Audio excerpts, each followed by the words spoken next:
A recruitment for the Royal Guard is underway for Curtis Schonberg. The knights, having read the message, cannot help but be surprised.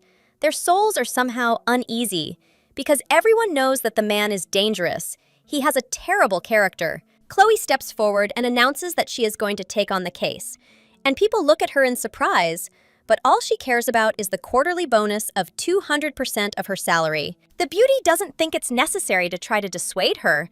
The payment will be enough for the girl's family to live for one season, and they won't have to suffer for the entire first quarter. Despite all the wars and risks, it is enough to work for a year, then you can leave.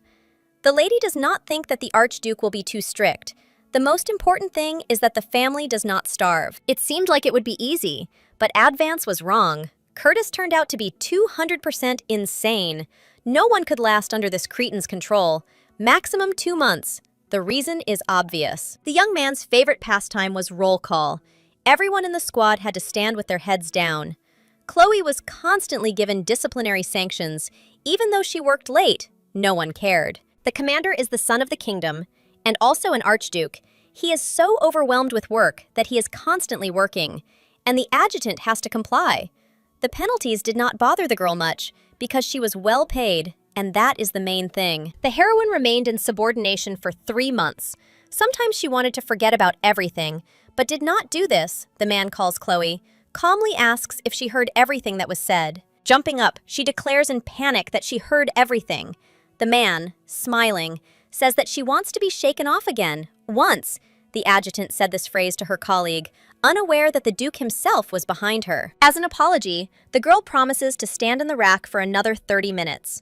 Curtis sees that the lady has relaxed too much. As a punishment, he considers the best solution to be a salary cut. Her facial expression changes, because money is the most important thing for Chloe. And besides, she will be required to assist at the diplomatic banquet where Duke Glintrith will be present. It won't work. Chloe doesn't have suitable clothes. She doesn't even get paid. The man shrugs, because the lieutenant has nothing to dress up for. She has a Royal Guard uniform. The meeting was scheduled at the mansion for 6 p.m.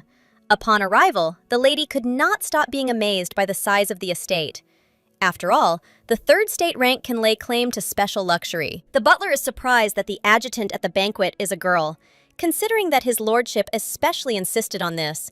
The banquet will be a platform for finding a bride for the gentleman. This is only an assumption. It's obvious that there will be a meeting between Lord and Lady Glintrith there. She must have plenty of other suitable and decent candidates. The Archduke's pedigree really does have some dark spots. Advance thinks about weaknesses. She would also like to know them in order to skillfully use them. The lieutenant is met by a man who is surprised that she arrived much later than expected. The brunette froze. They were wearing the same clothes, but she looked more like a gray mouse. She had no jewelry at all. Curtis clicked his tongue as he took off his brooch. You shouldn't be looking like this. The only thought that runs through my head is why the young man is so kind, because it's not like him. One phrase brings everything back to normal. No more questions arise. It's time to go. The hall is full of decorations. Everything sparkles. But it's better not to stare. Schonberg goes up to His Majesty. He smiles to greet. I was just looking for you. The brunette points to a huge portrait. The young man has heard enough about it, but he is told again that this will be his future wife, Lady Isabella Glintrith, a lady of incredible beauty. The blonde snorts. He didn't think it would be his bride and had never heard of it. A quarrel begins, but not in raised voices. Chloe's chest tightens with stress. The gentleman wants to tell her something. It's important. Coming from the Archduke's lips is not at all what His Majesty expects. The man has already promised one lady to marry her. To demonstrate his intentions, he is attracting Advance. I am talking about her. Life doesn't always go the way you want it to. The woman gets angry. All the time she was thinking only about how much she wants to hit the young man at least once, or even better, make him stand head down. The young man constantly did nothing but ruin her life. He always forced the adjutant to work overtime, and also never accepted her reports the first time, forcing her to constantly redo them. Standing in front of his brother, the blonde calmly explains that he has met the love of his life in Chloe, smiling tensely as he explains that he is attracted to her narrow-mindedness. The invitation to the banquet itself was strange, but the girl could not have imagined that something like this would happen. Everything fell into place in her head. If the gentleman was not corrected, there would only be more problems later. The Archduke doesn't show it, but with his murderous aura, he says that he will explain everything later. This has zero effect. Chloe can't figure it out. She opens her mouth, but then she feels a palm on her hand. The young man writes with his finger on his palm with unimaginable speed. He shows that from now on, the girl will have many privileges to which she must agree. The king remains perplexed. The brunette doesn't mind what they're offering her, still trying to put 2 plus 2 together, and comes to the conclusion that the Archduke simply doesn't want to marry Glintrant. Or perhaps there's a more serious reason behind it. Trade between the rich and the poor operates in Ivanka's empire. Some politics are not so simple. If Curtis marries a commoner, he will also become one, and therefore lose his right to the throne. To avoid this, he is obliged to marry an aristocrat, but no one meets the standards. By marrying Lady Isabella, a love affair arises between the two countries, and this is very beneficial for the king. Even if the duke is looking for a man to avoid marriage, there is simply no one around except commoners. There are 2 options left, to go abroad or to lose the right to the throne. In these 2 situations, the young man had to face a dilemma, because the situation is not at all simple. Abvons is cunning. He turned on the variable. Chloe's family is extremely poor, but surprisingly, they bear the title of baronet. If the young man marries the adjutant, he can easily avoid marriage without losing his right to inheritance. The girl has other advantages too. She can't easily refuse a request, divorce won't be a problem, and she will never fall in love with her husband. Everything is working out too well for Curtis. The blonde ends the conversation with gestures and begins to whisper. He knows that the lieutenant needs money. Remembering his brother and sister, the beauty feels how her heart noticeably contracts. A terrible feeling. The animal, driven into a cage, cannot escape, but has to play along. Stepping half a step forward, the beauty calmly declares that she was made an offer she could not refuse. Turning on her inner actress, the maiden tearfully remarks that she cannot behave like that in front of the king. She is very touched, because she cannot wait for the moment when they will be married. The people in the hall begin to clap. Most of them remain perplexed. Pressing the bride closer, the Duke quietly says that they will have a conversation later, to which he receives consent. Curtis was born to King Ivanus and Princess Glintrant. The young man's mother was very wise. She did not want him to die of hunger in the war, and asked for the status of both countries. Thanks to her persistence, the demand was fulfilled. With age, the man not only became more handsome, but also grew smart and talented. To fulfill the duty of the eldest child, he joined the army and remained the Archduke of Schönberg, while still having the right to the throne. The situation greatly worried the king, so the young man had to try to solve this problem. The discussion of options for girls for marriage ended. The master had someone in mind, but he was not sure whether she would obey. The banquet ended. The Duke was glad that they played along with him. Chloe only recently realized that she had such a talent for acting. Initially, Ivanus did not believe it until the very end, reminding that lying is treason. The girl even got out of it there.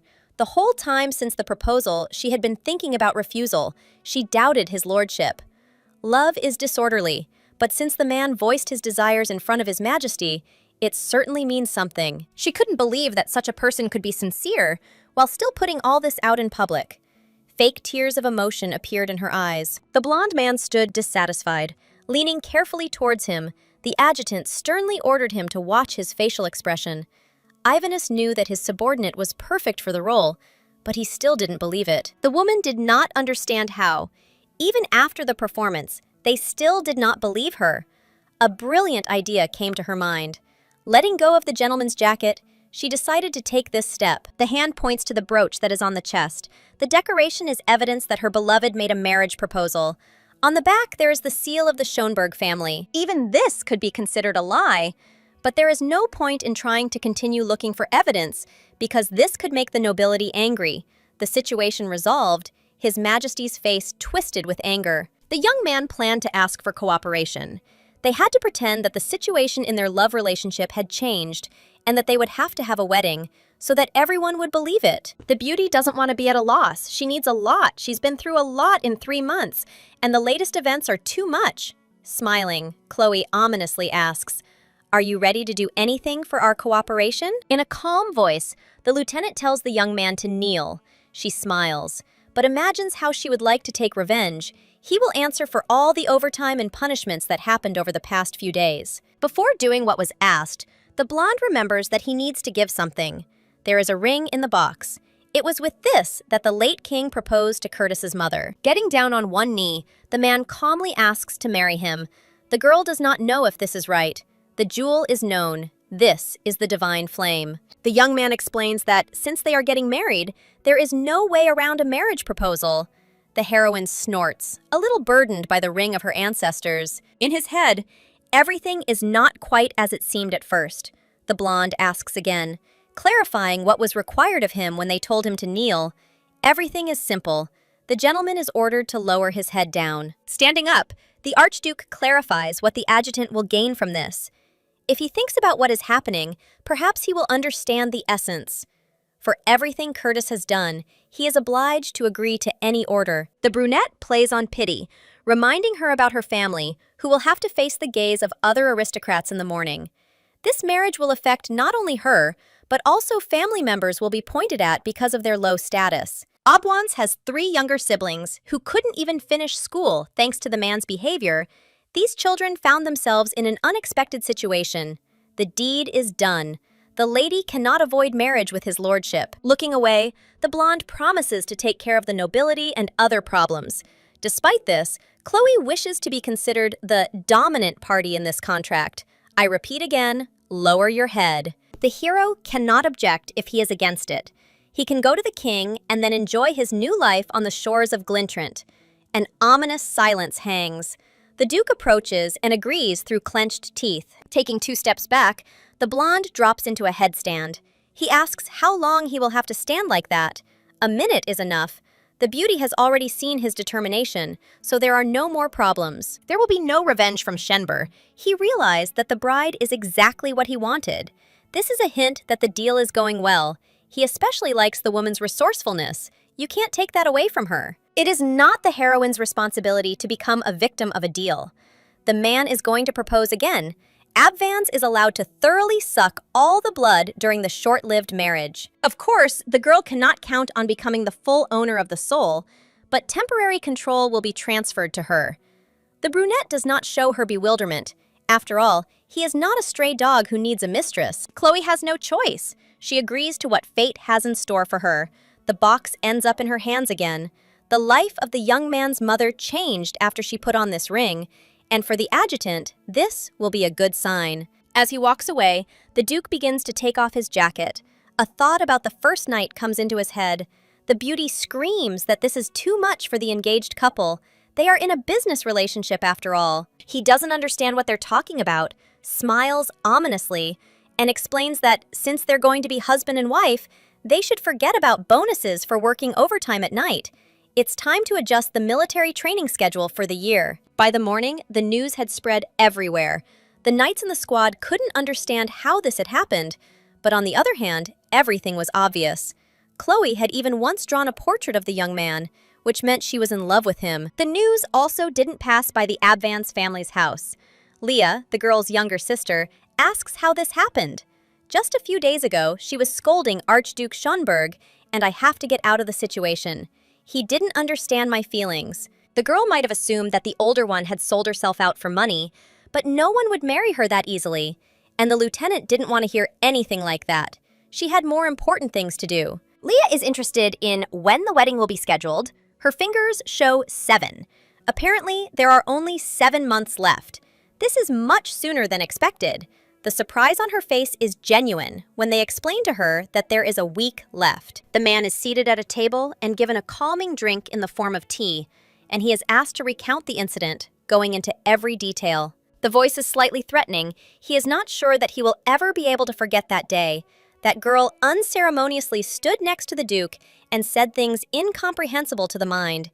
It was disgusting to watch. The engagement was published in the newspaper. Of course, they couldn't miss the opportunity. It seems that this has confused the royal family the most. Isabella thinks that what happened can be beneficial. Citizens value the interests of the state, so they will prefer to support His Majesty. Even though the marriage was officially announced, love affairs tend to fall apart easily. The king calms down and leaves. As soon as the door closes, Glintrant throws a cup at the wall with all his might. She barely made it to Avanis. They needed to meet at least once more before the marriage, but hope dies last. The heroine calls the maid and asks to see the things brought as a dowry. One of the vases that is there should be sent to the Archduke as a wedding gift. Chloe arrived to see the gentleman. He asks if everything is finished with the family's move. As it turns out, they like everything, but it will be difficult to get used to it. They will be safe until the wedding, but both of them should fulfill their duty. First of all, it is time to draw up a prenuptial agreement, the first point of which will be announced by the lieutenant. The woman wants to prohibit overtime work during the contract. This clause is not only for her benefit, but also for the man's reputation. He cannot be a tyrant to his own wife. He's not impressed, because everyone already knows how strict he is as a boss. Chloe manages to convince him, because a husband and a boss are two different statuses. They feel sorry for her. She'll have to get used to it. Going to a lot of banquets will be something inevitable. While there won't be any overtime while serving as a royal guard, the heroine is overjoyed that at least she's managed to achieve victory in something. The Archduke moves on. He is interested to know whether the girl will continue to serve as his adjutant after marriage.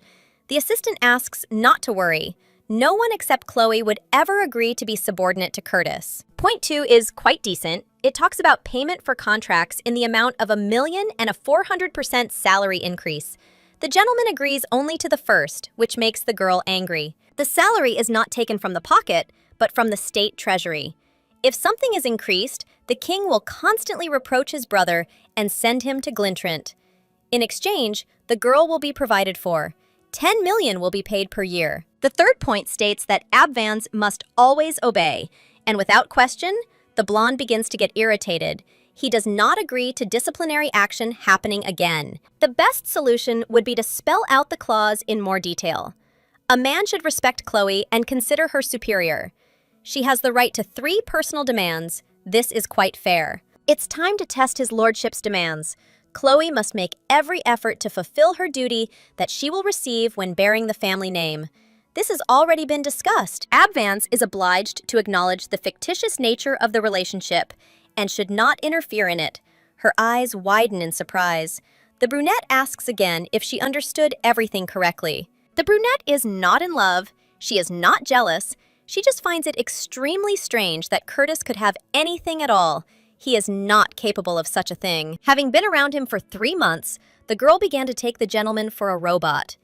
If it weren't for her third point, she would have gone to hard labor for this. The blonde has a great plan. He will wait a little and then find himself another lover, start dating her, and get a divorce.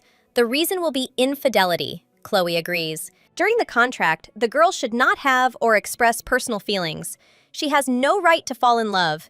The boundaries are the bed, obviously. She will have to deceive even the servants. I think the situation will be complicated if we use different beds. The Duke knows how to properly touch a nerve. If he has interested the lieutenant, it is better to surrender immediately. She is boiling. A unanimous decision has been made. They will sleep in the same bed. Only the heroine will tie her hair back and wear long clothes. The conversation is over. Noelle is trusted, but asked to keep the contract away from strangers, especially from Agatha. The brunette explains that the girl is his younger sister and loves the Duke. Chloe asks for her condolences. The master orders him to stop clowning around. There is still one unfinished business left. The hero has to send a fake contract. It is intended for the king's family. The status of inheritance is usually transferred to the child, so this is not a problem. Since there will be no children, the dowry should not be discussed. Since the warrior has nothing, the Duke is going to pay $80 million. The dowry offered by Glintrant is equal to exactly this amount. It is necessary to compete with this. With such a volume of money, the gentleman will look nothing less than a man madly in love. A copy of the contract appears in the hands. Anxiety appears inside, as if out of nowhere. The Virgo does not know whether she will be able to live up to expectations. Wedding planning is no less important an aspect. It must be pretentious. Chloe has to try on a dress. She screams because the woman is tightening the corset. It is squeezing her organs and makes her angry. This is the first time for her. She asks how anyone can get married in such a way. As if they have no bones, they try to calm her down. A wedding dress is like a flower and is the main element of the celebration. His lordship chose it. This is how I express my love for you. The brunette asks Madame Abvans to be patient for a little while. After the wedding, everything will be over. She makes efforts to tighten the corset much more, once again makes her scream even louder than before. Nothing works. Tears are in her eyes. The blonde man assumes that the strength is simply insufficient. He passes as close as possible and bends down. The assistant understands the moment and goes out the door. The heroine feels a breath. She does not have time to come to her senses, when suddenly she feels an impulse. The Duke thinks that he is faking. Julia is asked to come in. There are 3 days until the wedding. Perhaps they can make another option. A custom dress is not one of the existing options. Time is running out. Perhaps they can decorate a ready-made dress. It will be faster. The brunette, listening to all this, thinks that she just wants to run away. She dresses back in her uniform to feel at least a drop of the usual comfort that is important to her. As soon as she buttons her jacket, she turns to the two of them and has a pretty good idea of how to wrap everything up correctly. Time flies. The morning of the radiant wedding ceremony finally arrives. The weather is sunny outside, the birds are chirping, the groom is unusually handsome, but the main character of the wedding feels terrible. The young man notices that she is tired. It is his fault. He had to memorize too much for the sake of the oaths. She thought that becoming a member of the royal family was easy. He was lucky. It's a pity that you can't even hit the Duke, a voice is heard behind her. A young man with blonde hair asks if her uncle is giving his future wife too much of a nightmare. Abvance immediately recognizes Prince Frederick. Putting her hand to her head, she greets him, as befits her position. There is no need for formalities after all. By the evening, Chloe will become much higher in status. She does not calm down, expressing her impulse by saying that until the wedding, she remains just a soldier, nothing more. The boy pretends to groan, asking why such a faithful and beautiful lady is marrying his uncle. If she is being blackmailed, he should give a sign, he laughs. In fact, he came for a slightly different reason, because it is time for the Archduke to pray. Curtis doesn't understand why it was necessary to put on a show when he could have told everything right away. So be it. He leaves. The two are left alone. There is a sharp awkwardness in the air. The girl is alone with her superior, which is unpleasant for her. The silence is broken. Since his uncle has left, Frederick intends to find out the question that interests him. He asks the same thing again. He wants to understand why a maiden gets married. The answer about love causes a strange reaction. A pale smile freezes on his face. After the commotion at the banquet, Curtis immediately visited his nephew. He asked to use the church, because of the wedding, His Majesty would close the doors of the kingdom. The blonde assured that this would not happen again. The young man was skeptical about the answer. He had said directly what he was thinking. For a man who had confessed his deep love in the middle of an official banquet, this sounded wrong, as if he was planning a breakup. Standing before Chloe, the prince shrugs. He understands everything. The Archduke is not interested in the throne. He simply does not need it. But his father suspected him in vain and only constrained his actions, and then came up with an attempt to exile him to Glintrant. It's logical that if the hero were in a border region, he would be faced with constant pirate raids. The only strange thing is that Schönberg chose a lieutenant. It's not at all profitable, which means it's stupid. For a successful marriage, a young man would not keep a girl in the military for several years, even if they conspired for money. After a divorce, he would expect the king's revenge. It would be difficult to cope with anger. This is too risky a decision. The heroine wants to see the Duke's head hit the ground. That's how it should be.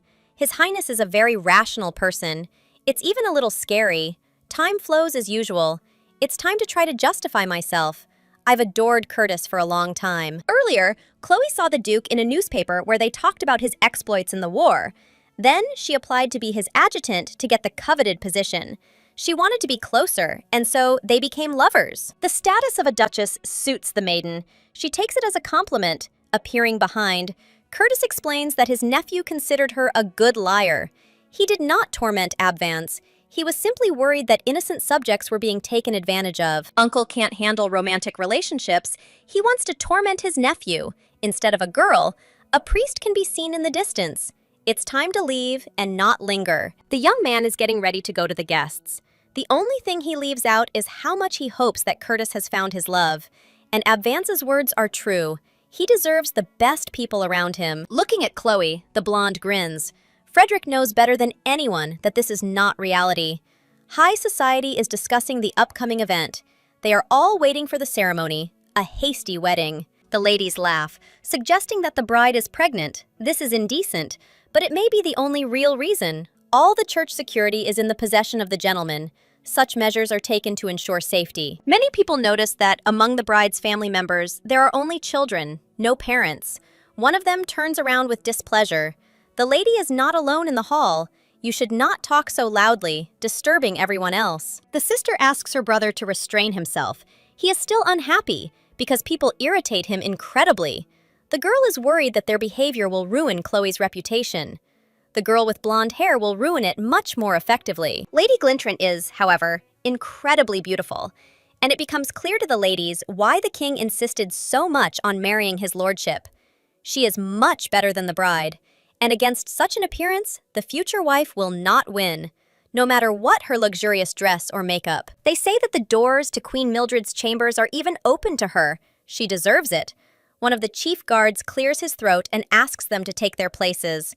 Finally, he will be able to look at the efforts of the bride. The wedding ceremony between Commander Curtis Siarnak and Ivanka Schenberg and Lieutenant Chloe Abvans is announced as the doors swing open, revealing two figures being asked to enter. A quiet whisper runs through the hall.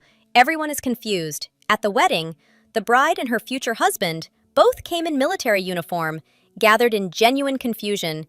They do not understand why this has suddenly become possible. They are not in official attire. 3 days ago, when Chloe suffered because of the dress, she still presented her brilliant idea. Instead of brutal methods, they should change something. The obligatory decorations for the royal wedding are the crown and belt. The ceremony is real if these two attributes are present. The crown was sent by the prince's wife, Beatrice. All that remains is to choose the outfits. The guards have their own uniform. The assistant is surprised, asking again to make sure she understood everything correctly. Of course, it would be necessary to pretend that his lordship, due to his great love for a woman, opposed such a thing. They would be able to completely get rid of the suspicion that the young man was interested in the throne. He would show that he was only interested in the army. The blonde thought for a moment, but still gave his approval. He agreed to wear a formal uniform for the wedding ceremony. Those gathered in the hall still couldn't get over their first impression. They still couldn't believe it. It's strange, but some admit that the uniform looks quite beautiful. No one expected that the crown of the late Queen Mildred would match the uniform so well. Before this, the ladies thought that the bride could not compare with Glintrant. It seems they were wrong. The girls seem to have two different auras emanating from them. The priest, James Ruther, has arrived to bless the marriage. He begins by asking if the two swear eternal love before Ivanaris and Granasad, the dragons who protect Ivanaris. The blonde man looks at the young lady. Eternal love is unrealistic. In the end, they will soon break up. But the girl has a beautiful face, so there will be no problem with remarriage. Then she will put on a suitable dress and be happy. Abvans's husband will be someone else, a man she will truly love. There is still a lot to endure before that day. The duke swears before the priest, and the bride herself does the same. Before anything changes, there is still a lot to go through. The groom vows first, and then the bride. People notice that the blonde smiled easily. He is incredibly handsome. Many came just to look at Curtis. The young man understands that the next stage is coming. He leans closer to the girl. It seems to her that this is too much, but he does not show it. Even with the uniform, everything looks beautiful. There is something else. A box with a ring appears in his hands. It becomes clear to everyone, even without explanation, that before them is a divine flame. And as a sign of his love and infinite sincerity, the Duke gives this ring to Chloe. Until this moment, what was happening still seemed a little false, but the opposite was proven. Brother Abvans is the only one who doesn't understand people's reactions. He thought it was a common thing for a wedding, but in a normal situation, he would have given it to Schönberg. And by calling the girl by her last name, the Duke shows that the decoration is not connected with the marriage and belongs to the woman. The brunette carefully examines the hand. She really wants to ask why she needs a ring at all. Smiling tensely, Curtis seems to ask to behave naturally and first accept the gift. The girl quickly learns to understand him, and in response asks, "Why did you give me this?" Previously, he was misunderstood. His skills are improving, and this cannot help but impress. The blonde suggests considering the jewelry as compensation for the damage. He is giving something so expensive, which means he will be very strange in the future. The priest nods and moves on to the main part of the ceremony. It's time to seal the marriage bond with a kiss. This was to be expected. After all, they are at a wedding. Chloe is still in a stupor. Her eyes are scared. The Duke kisses first. The ceremony is soon coming to an end. The ladies of high society cannot accept what will happen to Glintrant. She came relying on her pretty face. She did not suspect that Schönberg was in a romantic relationship. The time is not right. The aristocrats speculated that the marriage had been hastily concluded due to pressure from His Majesty the King. However, everyone saw confirmation of how genuine it was. There was marital harmony between the couple. After the ceremony, they left without even a banquet. For some reason, everyone thought that the newlyweds went to make passionate love. No one suspects that they ran to clean their teeth and mouth after the ill-fated kiss. The Duke has mysophobia, and he went and changed his shoes. What happened can't be called just a light fusion of lips. Chloe remembers how she was sucked into, the situation happened, and since nothing can be returned, the girl demands her honestly earned compensation. She is given consent. After the divorce, you will get what you want. For now, they have more important matters to attend to, which are best not postponed. The first day of becoming an archduchess is quite important. There were no servants in the Abvance household. New days are beginning for the general's subjects. Opening the curtain, the blonde points to the squad of maids and others standing outside the window. Everything is extremely simple. They will all obey Chloe, do whatever she wants. The number of subjects leaves a feeling of doom in the soul. It already feels burdened, alas, but 80% of the total number can easily be considered spies of His Majesty. It will not be easy. Caution above all. There is one servant who is one of the most important, Philip Delton, a very noble head butler. All the countless servants are under his command. He planned to control those in the royal palace.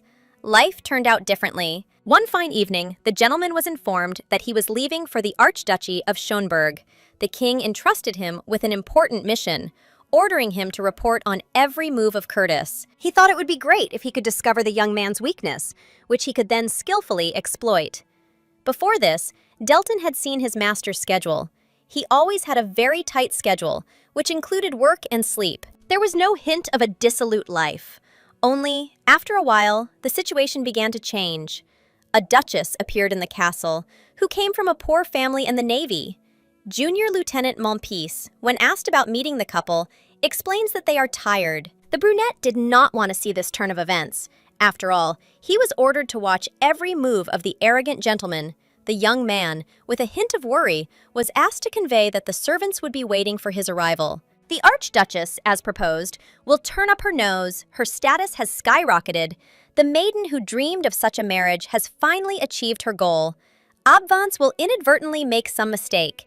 In the face of countless rumors, it will be easy as pie. As Chloe was going down, she slipped. The butler smirked slightly. Quickly hiding his expression, he bowed his head. The maiden extended her hand. It was nice to meet her. I don't know much, so I would be glad to have your help. The brunette wonders if the heroine doesn't know how to communicate with servants. But he shakes her hand anyway. It's an honor for him. Abvance knows what game they're about to play, and she asks if Delton had previously served the king of the country himself. There is a suggestion that the man combines work as a palace servant and a butler at the estate, which he quickly refutes. By order of His Majesty, Curtis began to serve only Schönberg. It was easier for him to not be torn between two fronts. A slight smile lights up her face again. The lady doesn't know anything. He doesn't have two bodies to work in two places at once. The questions are stupid, Chloe snorts. They act in front of her as if they are higher in status, which is unacceptable. Despite the fact that the couple was tired, the man insisted that they come out to greet each other. His displeased look shows what kind of problems the man might have. The situation is not simple. He has to bow his head and ask forgiveness for everything. He was unable to assess the situation from the perspective of the Archduchess and her husband. His behavior has changed dramatically. In order for everything to be okay, he will have to try to evade it. Due to his inattention, the subject did not pay due attention to fatigue, but he was very sad that he was unable to accompany the owners while they were at the estate before the marriage. Chloe is twisting everything. Were you curious to look at me? The man either did something wrong or is bragging about his incompetence. He is trying to justify himself, as if making Abvans feel guilty, while inside he is blazing with indignation at what is happening. From the very first meeting, the butler dares to evaluate the one who is higher in position, saying that she is a beautiful lady. Philip tries to tease with every word, offering a handshake at the beginning. The girl, obviously, tried to push him into making a mistake. Another excuse is cut short. The Duchess turns to her husband. He is very lenient in the mansion, but does not give his subordinates a second chance. Delton received a reprimand, but persists to the last. He had good intentions, because he just wanted to give a compliment initially. Chloe noticed the true expression on the subordinate's face when he shook her hand. He deliberately left a light comment. Listening to the butler, the brunette begins to think that the beautiful lady does not even deserve a kiss on the hand. He did not mean this. Only the Archduchess is more cunning. She must definitely end such an unpleasant conversation. The gentleman was very diligent in his attempts to catch the lady in bad manners. However, she is not so stupid. She understands perfectly well that the veiled insults are as if from a textbook of aristocratic etiquette. It turns out to be a three-way combo, but this is only if you look closely. The man thought that the lady was not such a beauty. Her origins were also low. She did not know the rules of etiquette. Being shameless, she began to live with the man before marriage. Philip tries to apologize, having long understood that he has found himself in a hopeless situation. The servants standing behind him begin to whisper suspiciously. He wanted to embarrass Avans, but in the end, he took the blow on himself. Since the woman is so cunning and knows how to take advantage of her position, the brunette decides to retreat. He humiliates himself, falls to his knees, and begins to beg for forgiveness. He was so happy to arrive that he crossed the line. It's a pity that Delton will soon have a new owner. They want to fire him. There must be some loophole. After all, the king himself sent him. It's not so easy to get rid of him. Or is it possible? Because if the Archduchess doesn't follow the rules, then anything is possible. The blonde man calms his wife down, explaining that this is His Majesty's man. His status is important, but it doesn't change the fact that Chloe is offended if the butler is fired. It will be taken as a personal insult to her brother. But he ruined the first day of married life. There is nothing left to do but follow the order and apologize properly. All this will be done with the help of a service check. This is like a punishment for soldiers. The general often uses it in his unit. He asks his beloved if such a punishment is appropriate. In her opinion, it is weak. Any option other than dismissal would be quite good. The woman smiles ominously, suggesting execution.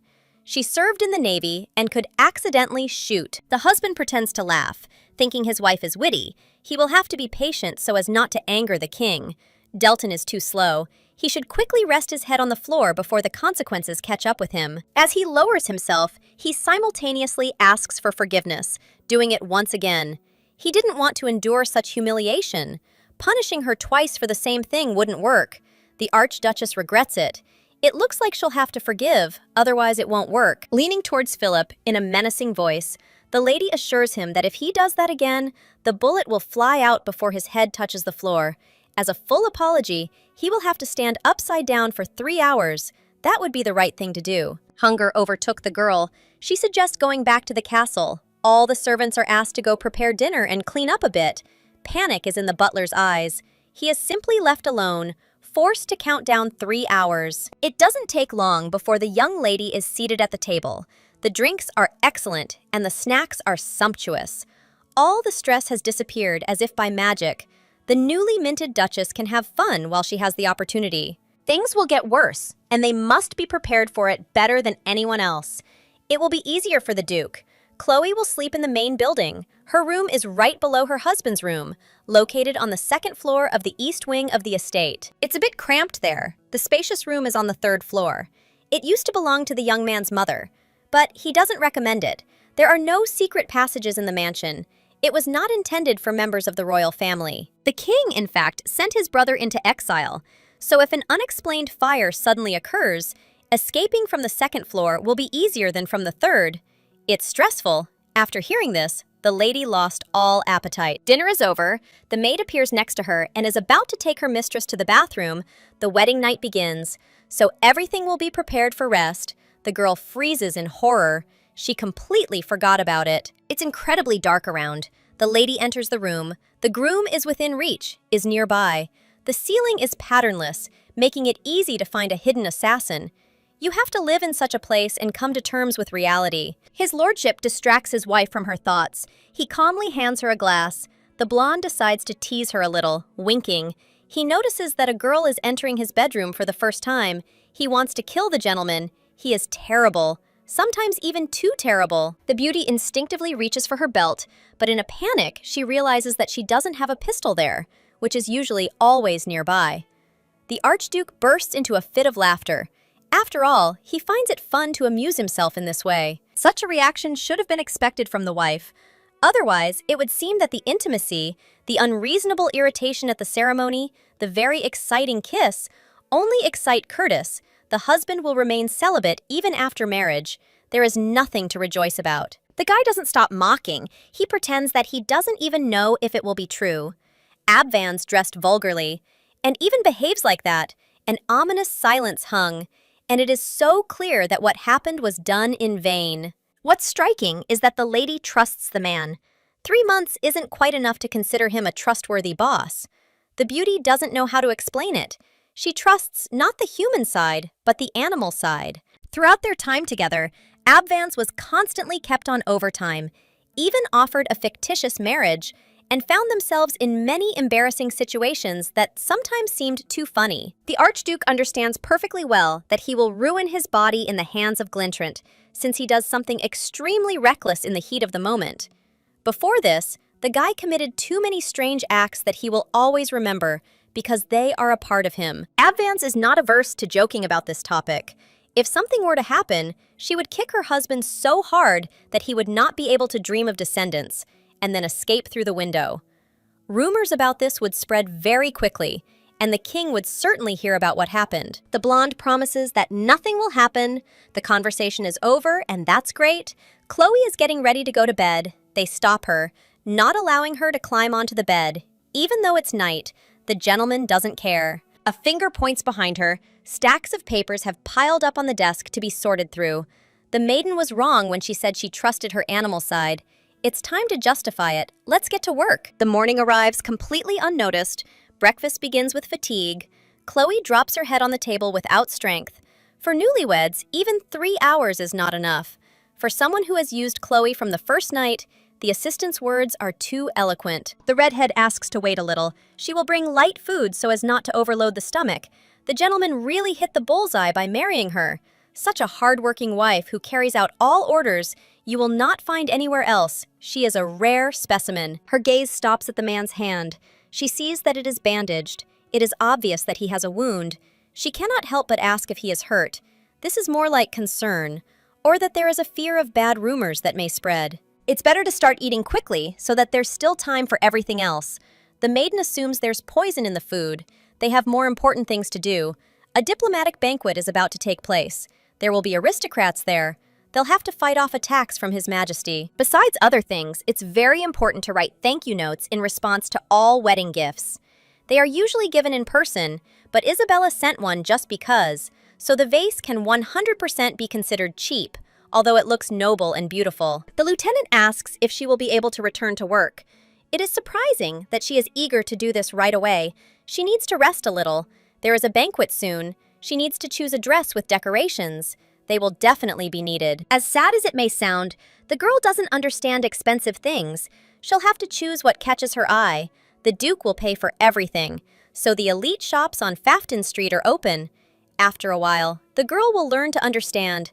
There are a lot of animals in Curtis, and money is also involved. Thinking that such an essence manifests itself only in money and character, the lady soon realized how wrong she was. She underestimated her husband. Agatha Monpeace, the younger sister of Noel Monpeace, who serves in the Duke's detachment, cries to her aunt about the fact that the heartless Curtis has completely forgotten about her and married another, the Marquise of Flanders. Schönberg's older sister is tired of tears. Despite her irritation, the women try to explain that the two have already married. Nothing can be changed. The servant has already sent a man to the royal family, but the ice has not been brought. They will send another one. The brunette says that they will limit themselves to tea. The day is extremely long, and he has exhausted her quite a bit. The girl wipes away tears and asks if His Majesty will give them some ice. They say he is busy, probably up to his neck in state affairs. Flanders understands that this is complete nonsense. He is only maintaining an image, but in reality, other people are doing the work instead of him. It is all political squabbles, blackmail, which shows that supporting Curtis is completely unprofitable. Agatha is interested in the vase on the table. This little thing is nothing but trouble, but no one is going to explain anything to the beauty. The conversation turns to Schönberg again. It was time to give up. One disgrace in high society had already been successfully survived. Then, the blue-eyed one visited the royal guard, because she had a mission. Despite all his efforts, the older brother is of no help at all. He refuses to try. The lady guesses why the smart Noel did not try. It is better to turn his attention to something else. The marriage is concluded and time cannot be turned back. It will be easier for everyone if the situation changes. First of all, for the Marquise herself, the girl thinks. She will come up with some other way. Another stupid thought comes to mind. She needs to go and buy a piece of jewelry that is much better than the divine flame. Something that will be able to outshine the original gift without any doubt. Jumping up from her seat, the girl asks her aunt to go with her to Basileur, where they sold an original gift and where she might be able to find something better. The woman suggests going with her peers, but no one listens to her, saying that would be wonderful, and she could eat ice cream outside. That morning, a white sheet was hung out in the castle, which the Duchess noticed before leaving.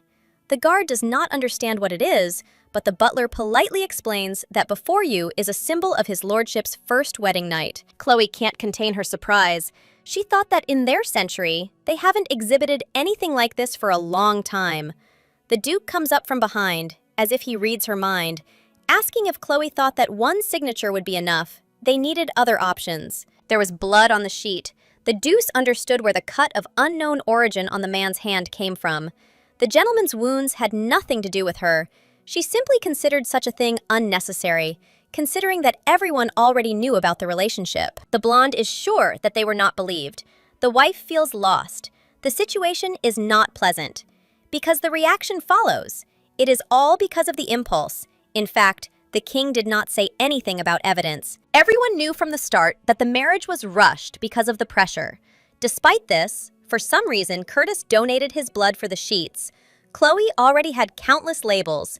She shouldn't try to bear it all on her shoulders. The two will be accompanied by Dubois. He was assigned to protect his lordship. Usually the boy has a different expression on his face. His gaze is full of contempt for the Duke, but not for Chloe. They were close in the guard. His wife has business in the boutique, so it is better to accompany her. The heroine smiles nervously, considering that it is too selfish to understand the accompaniment of Sergeant Ezra Dubois himself. She knows that the man can suddenly talk about a romantic relationship, which is not desirable for her. There is not only a couple in the carriage, but also sisters and a brother. The girl is trying to carefully start a conversation with her friend. It is clear that he is noticeably offended, which is absolutely right. But she did not think that everything would ruin their friendship so much, which had been going on for more than a month. Abvon's had her reasons. They understand her. Her voice is still cold. She won't be able to share personal information. Iris points to the toy store and tries to say something.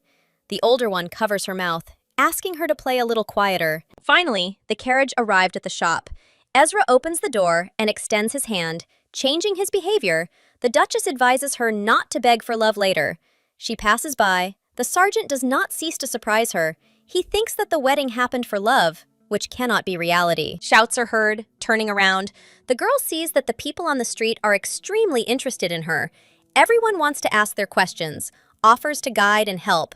These are all journalists who were following her, but could not talk to her before this fortunate meeting. The Duchess manages to escape the clutches of those gathered. She did not expect this from them, although she should have understood exactly what she was getting into. In the store, the lady is met by the sixth heiress, Basileur, who asks to be allowed to kiss her hand as a greeting. Chloe had heard of such a custom, not suspecting that she would have to face it in person. Ezra comes forward to protect Her Highness. Such a thing is forbidden, in fact. The girl wanted to at least once more look at the divine flame that adorns her finger. The stone set into the ring was found by the heiress's father. It was kindly not sold because it was too small, but after processing it blossomed on the hand. It is nice to see something like this. The lady really likes jewelry, since she was ready to kiss Abvanza's hand. Another girl offers to take her to the top floor. Her name is Camille Basseleur. She is the younger sister of the heiress. She is engaged in handmade goods on the third floor. Having gone up, the heroine gasps. The main exhibition hall is the pride of the boutique. Everything around sparkles, and something like this cannot but look flawless. The woman should have visited the Duchess first, so she was very surprised when she received a letter in the morning. Chloe admits, "I don't really understand jewelry, so I decided to look at jewelry of different quality." To understand the difference, the beauty wants to see everything in real time. That's the easiest way. Basseleur admits that they don't have anything of low quality.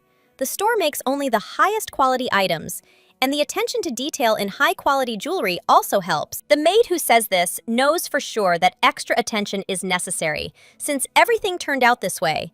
It is better to inspect all the goods, since they will be difficult to find elsewhere. Most of them are presented in a single copy. The first thing falls into your hands, and without holding back a sigh of admiration, the Duchess provokes you to tell her everything. Basseleur begins a monologue that is easy to tire of. She is so talkative that this is further confirmation of how obsessed she is with jewelry. The entire area contains high-quality goods, but even the best product cannot mean anything if the price does not satisfy the buyer. Because, first and foremost, aristocrats intend to buy what suits them. The Duchess doesn't know what to choose. She blurted out something she shouldn't have. What was said can't be undone. But she really does feel a bit sorry for the money. She doesn't understand how in her right mind she could spend millions on something that simply attracts the eye, but nothing more. The maid standing nearby reminds that, before going out, the mistress is obliged to pick something out. In such a place, the mind practically does not work. The sister is formidable. It is better to spend money while such an opportunity presents itself. At least one should not skimp on jewelry. Having the kind of things that Chloe has is already a terrible tragedy. Even as a duchess, she continues to wear dull colors. It would be a shame to choose the wrong necklaces and bracelets. Abvans previously said that she buys brown things to show concern for her youngest. The two are arguing openly. Camille can't help but grin. Realizing her mistake, she immediately apologizes. What's happening reminded her of her relationship with her family. Both Basseleurs kneel down and start apologizing, while Chloe feels awkward. Please stand up. It is clear that it was not done with bad intentions. Despite the fact that attempts to calm her down were successful, the young lady still changed several times. The girl became interested in the necklace that Camille herself wears. It is attractive. Basseleur sees that his sister is frozen in a stupor and explains for her that it is not for sale. The Duchess understands. She thought that it was for sale. Large jewelry is beautiful, but constantly wearing it is hard labor. So this is the reason. Camille thinks for a moment and then says that the necklace is her father's work. She can show his collection. Chloe will not mind. The main thing is that there are no problems with this. Making sure that everything is fine, she agrees. The brunette carefully examines the collection. She is fascinated. The jewelry is beautiful and cute. Even children can wear them. They used to sell them, but due to the new store policy, they had to temporarily suspend sales. The cute style suits the lady. After the man's death, the sisters were unable to produce anything like this for the last 10 years. One of the tiaras is made from a special stone that they stopped supplying only 5 years ago. Basseleur asks if the lady would mind hearing the story of the tiara with the jewels. What's happening is a bit burdensome. It's worth leaving as soon as possible. The story is unnecessary. The decoration is beautiful. It's a pity it's not for sale. A sarcastic voice is heard. For someone who doesn't understand, such a product will seem normal. Behind stands Lady Monpiece. The lieutenant knows only one descendant of this family. He recalls a conversation. The young man has a younger sister, Agatha, who loves the Duke. In front of her is the one who is unrequitedly in love. Basseleur tries to resolve the situation. She suggests they step aside and talk. The blue-eyed girl explodes with anger. She clarifies whether the brunette is considered more important. The sergeant steps forward to ask him to stop the irrational behavior. Second Lieutenant Monpiece is quite an outstanding person. He observes the rules of etiquette, does his job well, and is very polite. It seems that his sister is completely lost in his background. Chloe was considered Dubois' fiancée. She smirks, showing the ring. The girl snorts, insisting that she didn't know who was standing in front of her. Pure pretense. On the way to the boutique, one could already hear many different stories. Outside, there are a lot of store employees and journalists. Having studied the facial features, the beauty understands that the lieutenant's sister is very young. She is not even 20 years old. There is no need to quarrel with a child. After all, in front of her is the girl who destroyed her many years of one-sided love. Schoenberg understands why they are angry with her. She openly declares that there is no point in arguing instead of agreeing. Agatha shouts that the woman has taken a lover. She hints at Ezra. He also thinks that what is happening makes no sense. The girl knows that Dubois introduced his colleague to his family as his future wife. Everyone understands that he was the one who did not want to get married. 2 months ago, the whole guard was in a bar. Ezra was whining that his parents would not leave him alone. One of the guards smirked just before he threw out an idea. He thought it would be a good idea to lie to the family. Chloe was the perfect candidate. She had nothing and was in the Navy. She could easily save the situation. For even daring to think about such a thing, almost immediately everyone else pounced on him. Surprisingly, the woman gave her consent. She will not be invited anywhere. There will be no problems with this, so it makes sense to do what the young man himself thinks is right. Ezra's house was turned upside down thanks to all this. He had free time for several years before the wedding. As a reward, Leah received dozens of boxes of high-quality cookies, which she loved. The sisters recall how they enjoyed the gift. Dubois tries to justify his past. Lady Montpeace did not know this, but it was all nothing more than a joke while spending time in a bar. She does not believe it, believing that no one would agree to such a thing, especially for cookies. The lieutenant's speed can only be amazed. Just 2 months ago, she was dating a sergeant, then betrayed him, and immediately got married. The situation is complicated. Chloe is closing her eyes to the thought, do I really look so terrible in the eyes of others? Some misunderstanding arose. The blue-eyed woman is amazed by what is happening. The woman is walking around with her lover immediately after marriage. Curtis is aware of this because he assigned the young man to guard her. Most likely, he does not know about his wife's promiscuity. It's time for Chloe to say everything she thinks. Firstly, she only has an eye too. They were close friends, but she would never date the brat. If she got involved with him, she would experience the collapse of the ego, and this is unacceptable. Secondly, the girl should remember one detail. They are still in the guards detachment. No one has canceled the titles. Agatha is only a junior sergeant, and Schoenberg is a lieutenant. That is, a boss. She whispers that she is on vacation, so she is simply the count's daughter. Even so, the lady knows what she can answer if they are not on duty. She is a duchess. And again, much higher. Confirmation from Montpeace will not be required. She is not part of the Ivanez or Schoenberg families. She may not believe in anything, but this does not cancel anything. It is possible to notice in time that the beauty seems to be starting to cry. They ask her if it is because of the Duke. It seems that she really likes the man. Chloe is not trying to bring the girl to tears. He is simply not worth the tears. She is still very young. The best solution would be to go about their business. Hierarchy isn't that important to the lieutenant. It doesn't play any role. But if we follow what the girl thinks, then it's Schoenberg who's the more important person, Agatha notes. Basilar is no longer any good. The owner apologizes. She should have gotten rid of the jewelry a long time ago. Camille values the memory of her father, but everyone knew something like this would happen someday. It's worth checking if the most important person in the boutique is really her name is Aunt Marie. A woman who is at the very top of the list of aristocrats that Curtis values comes in. It is none other than the Marchioness of Flanders, the king's younger sister. It was not for nothing that Agatha was so fearless. Earlier, the girl had made her way because a superior lady was standing behind her. She declared that she would go to the Duchess to show her where the crayfish spend the winter. Montpeace did not have time to stop her. Her Highness asked to speak with Camille. She asks for forgiveness. There's nothing to apologize for since they haven't visited Basilar in a long time. Curtis appears out of nowhere. He knows that old acquaintances are allowed to do a lot, but he wants to remind them that there's no point in crossing the line anyway. The older brother should keep a better eye on the girl so that she doesn't ruin anything else.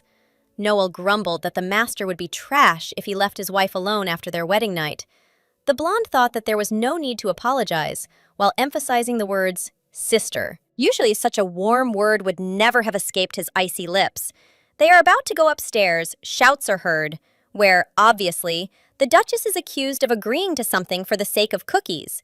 The Duke wants to see what will happen next. Agatha starts talking about how the lieutenant recently met with Ezra and almost immediately jumped into bed with Curtis. The story about this is known in the Guard. The two were not dating. It was just a proposal during a drinking party that everyone was at. Monpiece was there too, so he knows everything.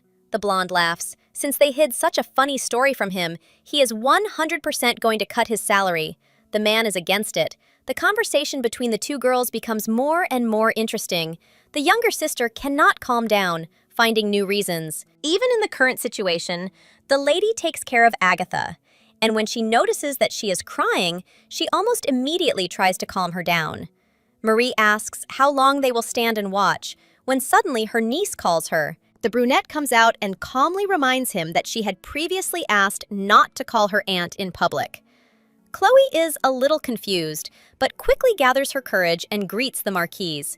The girl served in the army for a long time, so it is clear that she does not have a good understanding of etiquette. There are problems. In her head, the girl reproaches herself for her inattention. She should have guessed as soon as Agatha appeared. The blue-eyed girl squeals, pointing to other jewelry, and explains that the lady likes such cheap things, and also that she treated her badly, which is completely unacceptable. It turns out that Marie is also a cheap woman. Bachelor did not say that the things presented were a gift from the previous king in his youth. He liked such items, and thus, he wanted to show his daughter that they are also beautiful. Curtis is activated in time. He wants to give his wife all the things from the store because his older sister wore them. There are several tiaras and necklaces that the previous ruler ordered for Princess Marietta a long time ago. The puzzle, which was missing one important piece, is coming together. The Duchess understands why Bachelor did not want to show her jewelry collection. It seems that the Marquise is on the king's side because she does not want to spoil her relationship with Curtis. The tiara remained on Leah's head, and she tried it on. The Marquise smiled. Her father sometimes forgot how old she was, and wearing such a small piece of jewelry at 20 was no longer becoming. There was a precious stone left in it that could not be bought for any amount of money. The former owner of the boutique loved this little thing, so the daughters remained as careful as possible. Camille is still not skilled in gold carving, so this is another reason.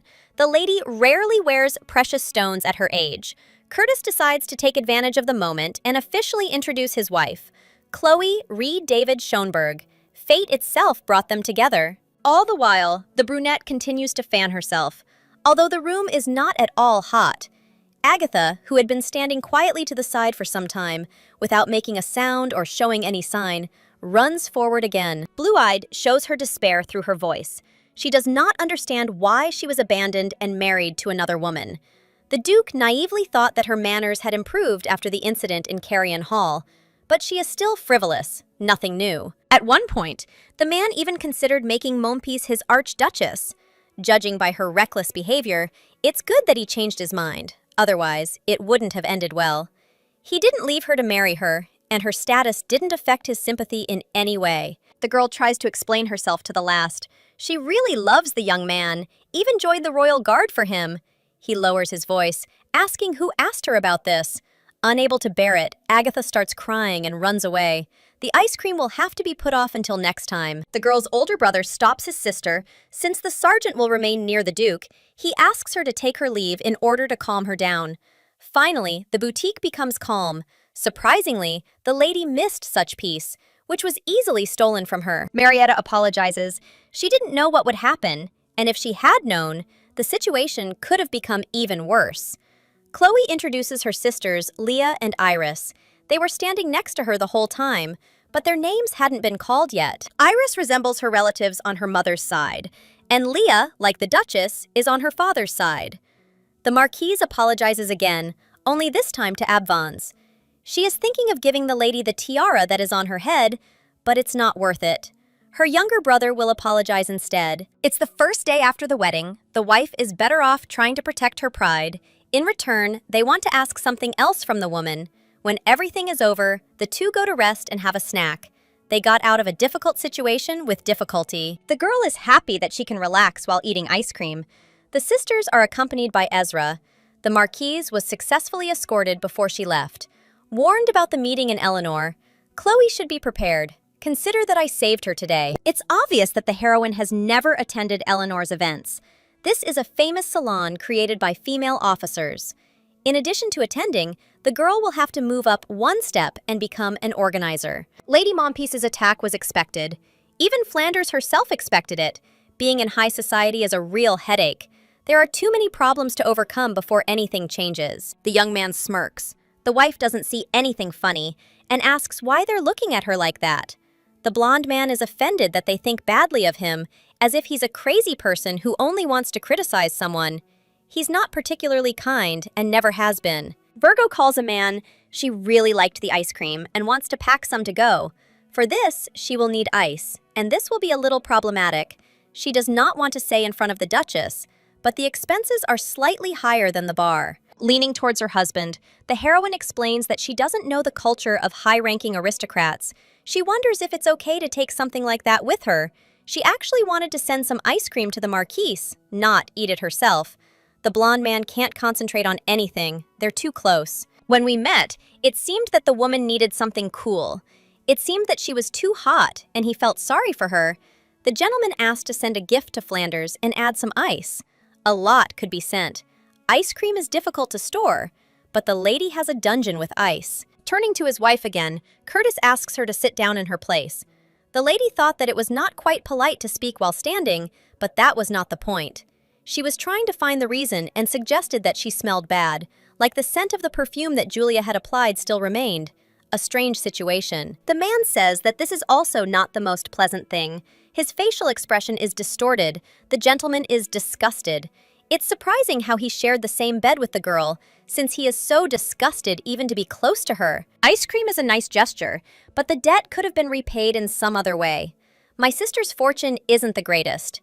The Duchess doesn't know because clothes and jewelry could be considered a direct bribe, and perhaps the princess's tastes wouldn't be satisfied. It would be wonderful to at least eat something delicious. The maiden showed herself to be caring. She even asked to send ice. The jewelers in the store also could not stop praising her. The beauty smiled.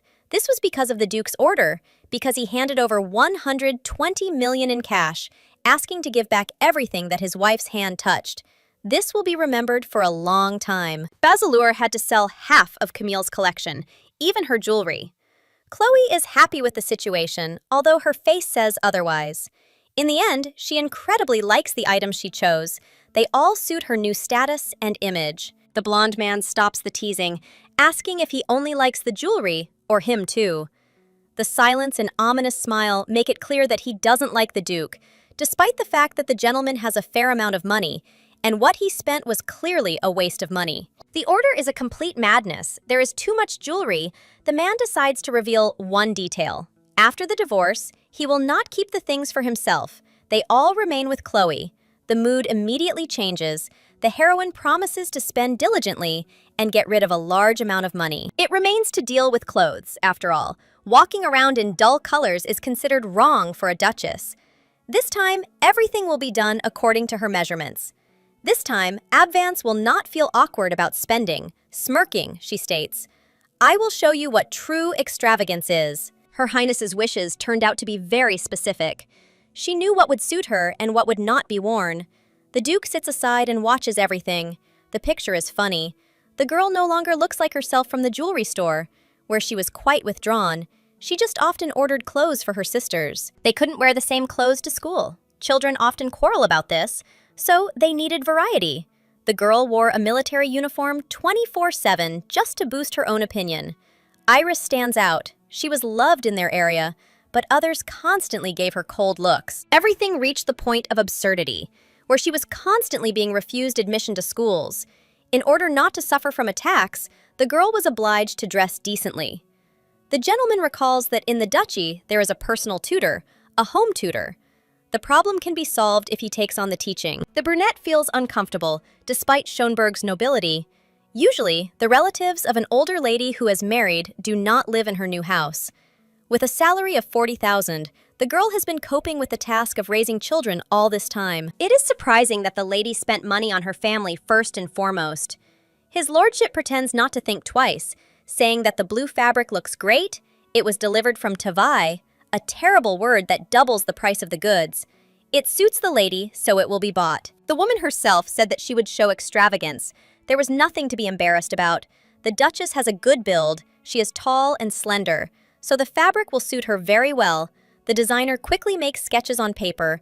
The sleeves of the dress will be long and flowing, which will highlight the features. The lieutenant wears a military uniform all the time, and it would seem that she shouldn't be so keen on shopping, but she enjoys it to the fullest, most likely ordering clothes for her sisters. She often thought about what would suit her, and now that time has come. It is unlikely that there is any regret in the heart that the maiden gave up her share because of caring for the younger ones. Watching the childish joy that sparkles in the eyes, the man begins to increasingly understand that he did the right thing when he brought his wife to the boutique. While the hero was in a state of shock, Chloe managed to receive a bill for all the purchases that had been made. She looks proud of herself. All that remains is to buy a house. Curtis remembers that he needs to figure out where the family lives. The Duchess's home is dangerously located near the road. The sisters can temporarily live elsewhere. The brunette insists that the parental home not be destroyed. The parents can come at any moment, although all this time they have been living in another country, irresponsibly forgetting about the children, Schonberg explains.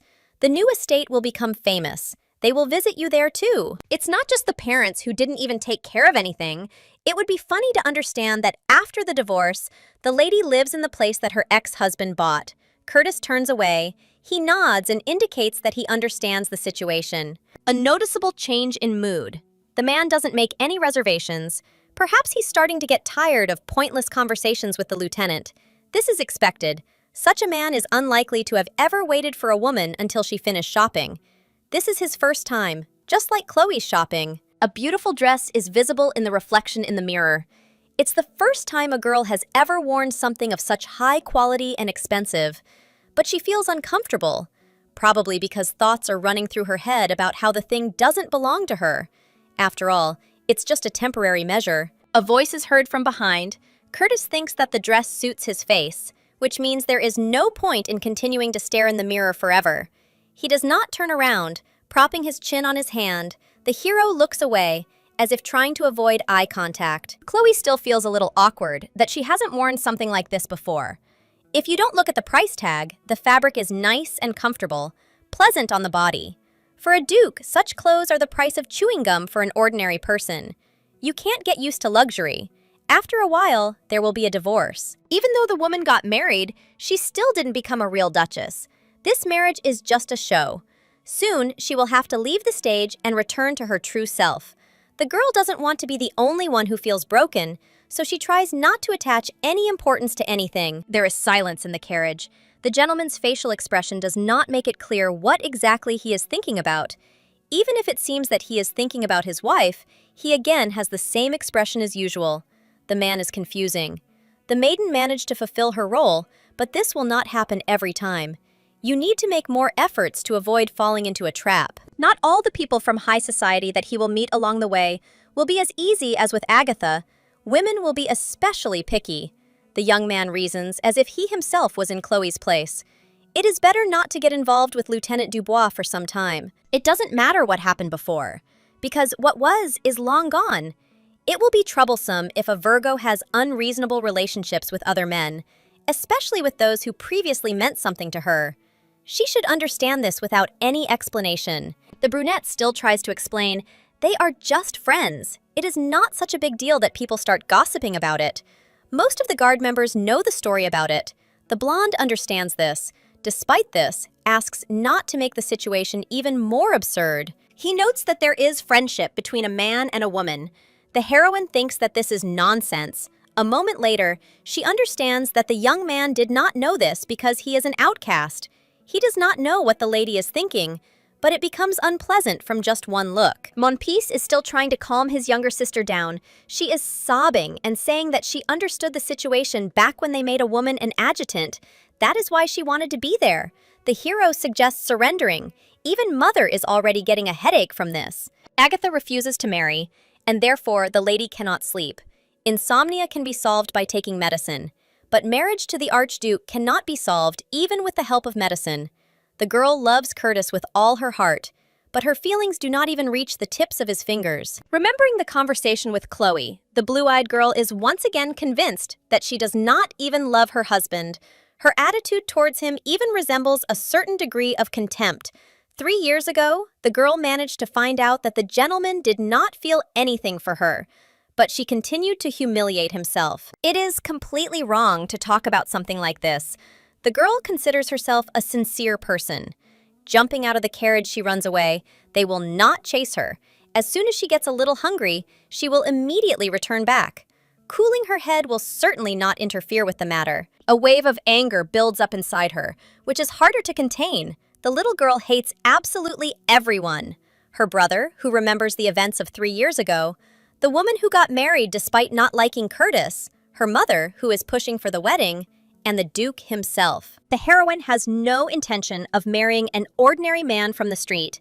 She is fed up with what is happening, so stuck in her thoughts. The beauty did not understand how she ended up on some abandoned street. Running wherever her eyes looked, she found herself in a very gloomy place. It's quite dangerous there. Agatha wants to look for a way out, when she notices a woman in the window whose clothes are very similar to those of a noblewoman. It is none other than Isabella Glintrant. Strangely, she is not going to sort out the situation. Her feelings are more important. The rest is not important. The Duchess is enjoying her situation to the fullest. She doesn't know how long she can live like this, but she will enjoy the present moment. She was calm.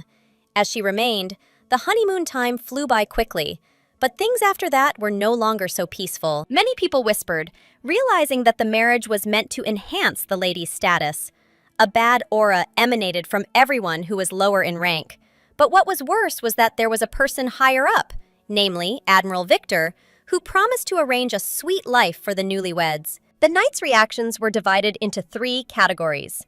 Those who pitied Chloe, believing that she had been threatened, as no one in their right mind would marry a tyrant. Those who thought that the lady had fallen sincerely in love, and those who believed that she was trying to climb the career ladder, this opinion being the most widespread. Dubois arrived at a time when all the points about what had actually gone into Abvance's head and why she had suddenly decided to get married and was even acting like she was in love were being discussed once again. The voice made the duo jump. They begin to apologize because they understand how bad the current situation looks. He lowers his voice when he says that they must definitely tell the commander of the 3rd squad what jokers the guys are, so that they will find an appropriate punishment for their bad behavior. A final warning is given.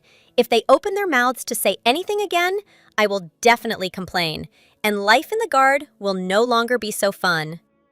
2 of them run away. They still don't understand why Chloe even conspired with the head of the brigade to stop all conversations. They ask Dubois how the woman is doing in general. He seemed to be accompanying her. They wonder if they talked about their relationship.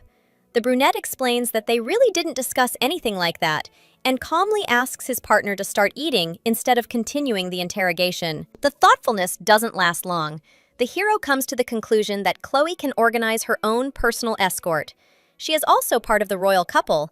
The commander of the 2nd squad doesn't know whether the girl will do this, and if so, then he will have to find out the information directly again. The only thing that is known is that Abvance was summoned by Admiral Victor. He will sort everything out. Ezra has become noticeably heated, all because his friend continues to talk about things that do not arouse the slightest interest. The acquaintance simply sees how well Chloe is doing, and this is only after she got married. In the morning, the girl arrived in a precious car with magical stones. She always scolded the brigadier general, and then she just went and married him. The situation is absurd.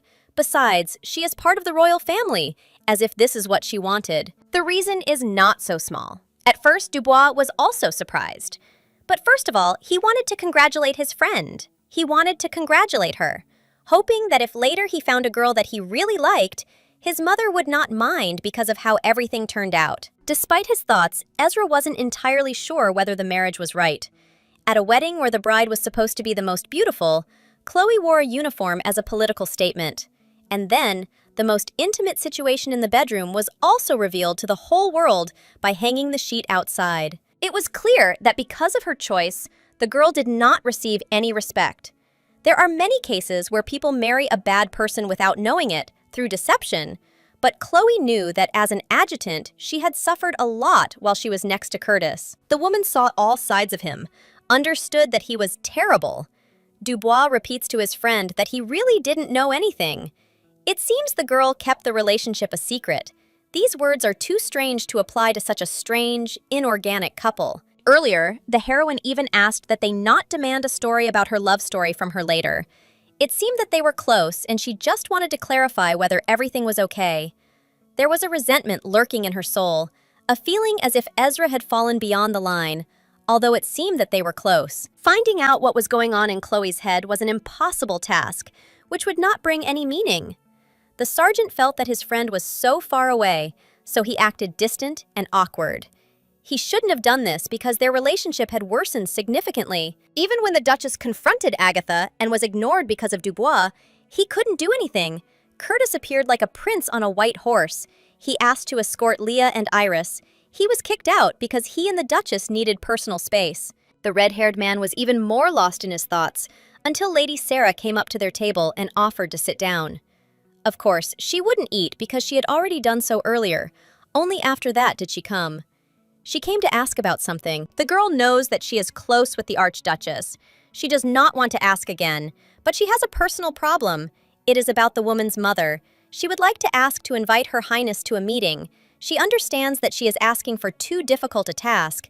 The brunette tries to assure that everything is fine. The sergeant intervenes in the conversation. Schonberg, as is known, declines all invitations. He asks to tell Mother that the matter is not only about her, but this is indeed true. Each of them and their mothers were also refused. The reason behind this was from the very beginning. Despite the situation, the hero does not take himself too seriously. He declares that he is still Chloe's best friend. So if he can arrange a meeting, he will definitely hand over the case to Lady Sarah. He does not mind spending time over tea with 3 families at his home. It is immediately obvious that he likes his colleague. Dubois doesn't want to continue the conversation, gets up to leave. Without even saying goodbye, there is no excuse for this. He is just a little upset and stubborn. The Schonberg couple stands before the Admiral. Victor wishes to convey the king's message. The man demands that a housewarming party be held, preferably a very festive one, at which all the highest nobles, including the entire royal family, will gather. The Duchess will personally organize it. Until now, the main event had been the 28th anniversary of the establishment of diplomatic relations with Glentrent. But since the proposal for an engagement between the families had been completely thwarted, it was necessary, at least for the sake of decency, to hold a banquet anyway, making it dignified. The girl has become part of the royal family, so this is part of her duties. There are 2 more experienced representatives than Victor, and the crown princess is ill, the Duke smirks, suggesting that His Majesty made her suffer. The lady isn't sure if it's okay to say that, but the Admiral doesn't even bat an eye. There's also the Marchioness, but she's been assigned another job, and that's not a good sign either. There's no point in talking about that either. They're talking as if they're on the same wavelength.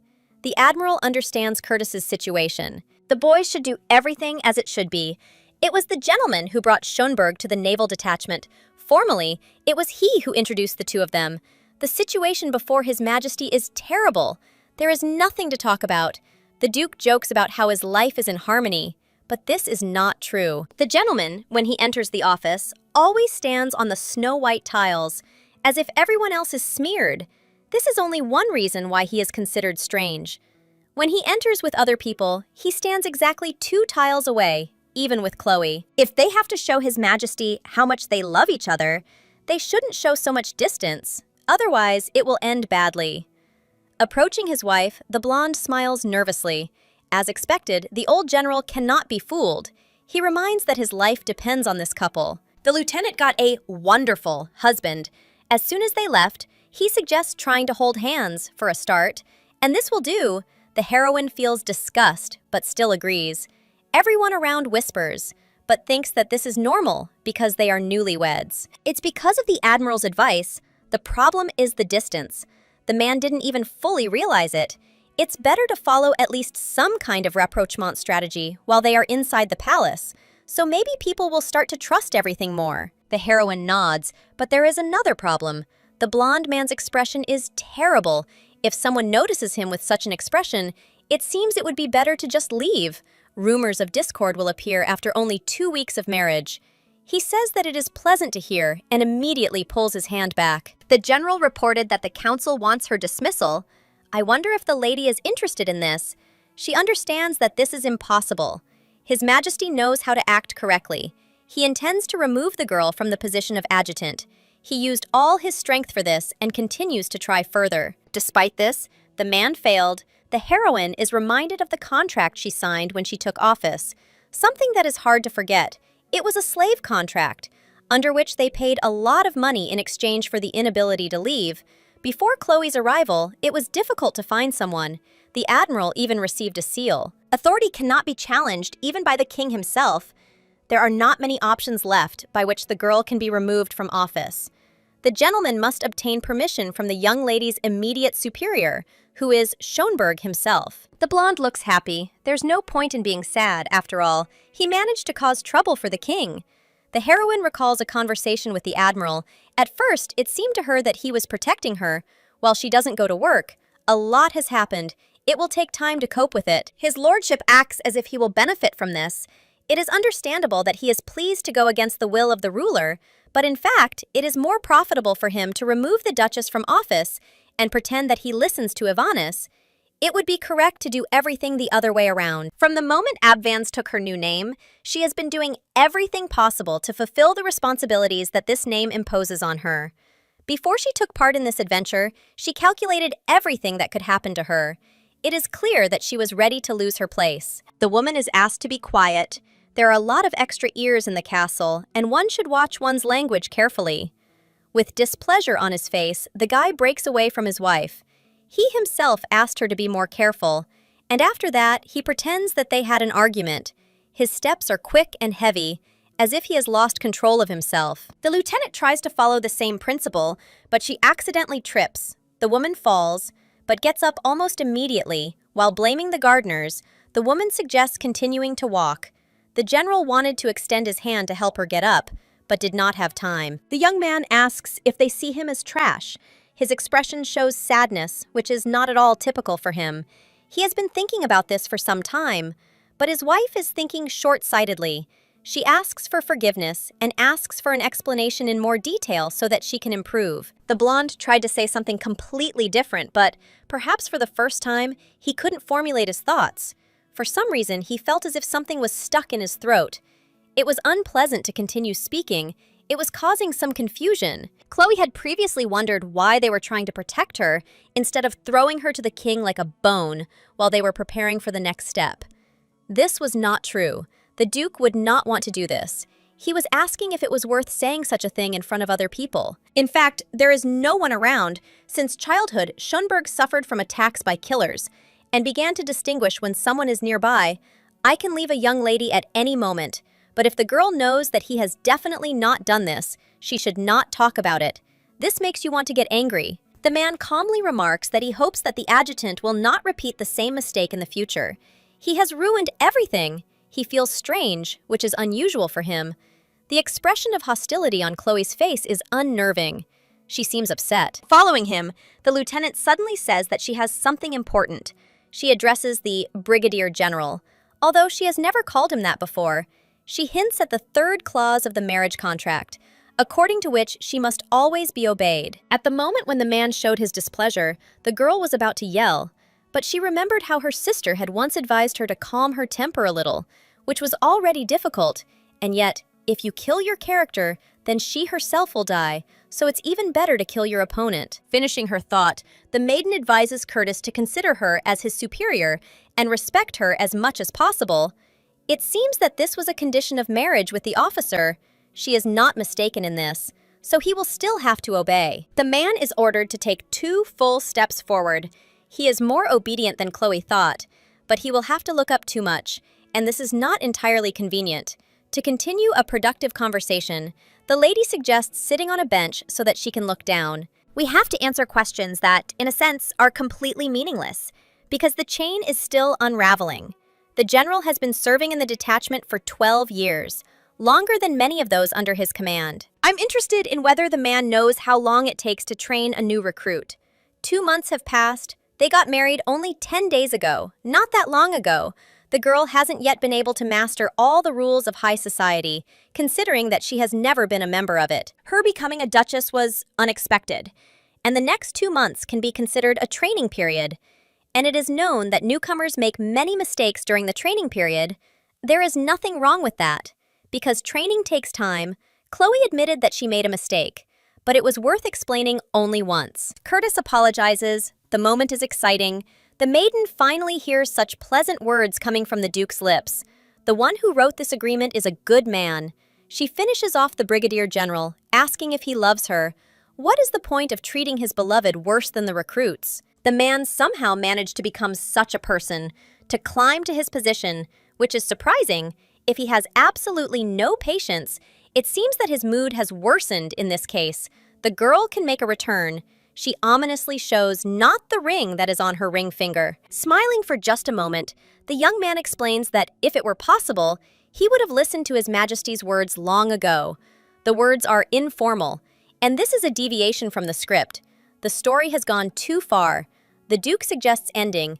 He was wrong in the way he behaved due to his carelessness. With a sudden movement, the young man pulls the young lady's body closer to him. He asks her not to move, because there is a person standing behind them who is watching the conversation. Curtis again asks for forgiveness. This time, he gives a clearer explanation.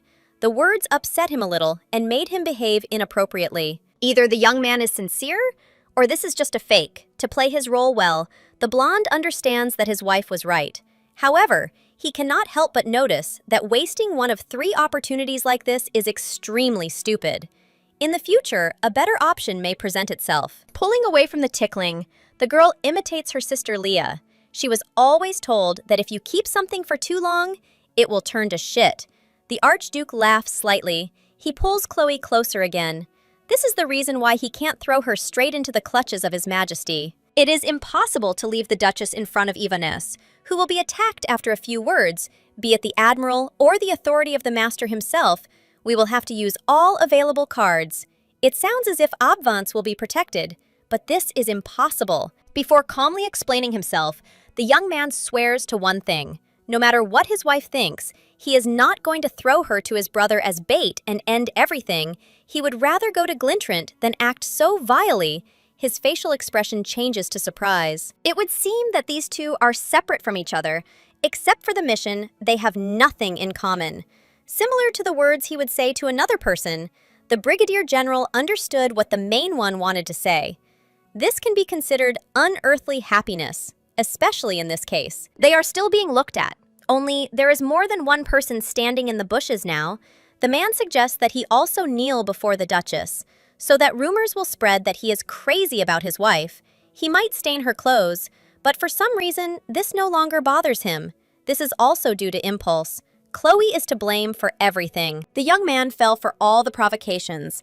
Although they were all quite childish, she hooked him again, completely overflowing with emotions. He even hugged the girl. All this for the first time for them, which makes him feel a pleasant sensation, but also excitement. It was time to slowly rise. The lady still could not believe what was happening. Apparently, he was imbued with Victor's teachings. Since everything was learned, nothing stood in the way of applying everything exactly as the situation required. They are already leaving, but since the situation allows, the blonde takes the lady by the hand again. The fact that they are a married couple is a well-known fact. It would be silly to be embarrassed. The heroine could at least pretend that everything is fine. The young man is also trying. He hates holding someone's hand. The Archduke must maintain his dignity, but it is much more important for him to show that everything is fine in their relationship. The brunette resigns herself and begins to increase her pace. She decided to take the shortest route to the knights, so the man is obliged to remain silent while they are nearby. Curtis continues to talk. He doesn't want to keep silent. For some reason, his mood is quite high. He can't stop laughing the whole way until they separate. Schönberg is in the king's chamber. His older brother, who is raging and fuming. The younger one has ignored direct orders for the 4th time. He shrugs his shoulders. The man can continue to demand the lieutenant's resignation, but nothing will change. As the prince of the Ivanis family, he exercises his legal right. As a member of the family, the young man must understand his responsibilities. There is undisguised anger on the ruler's face. He does not consider it right to entrust the preparation of the banquet to his incompetent wife. So be it. The general will not give in.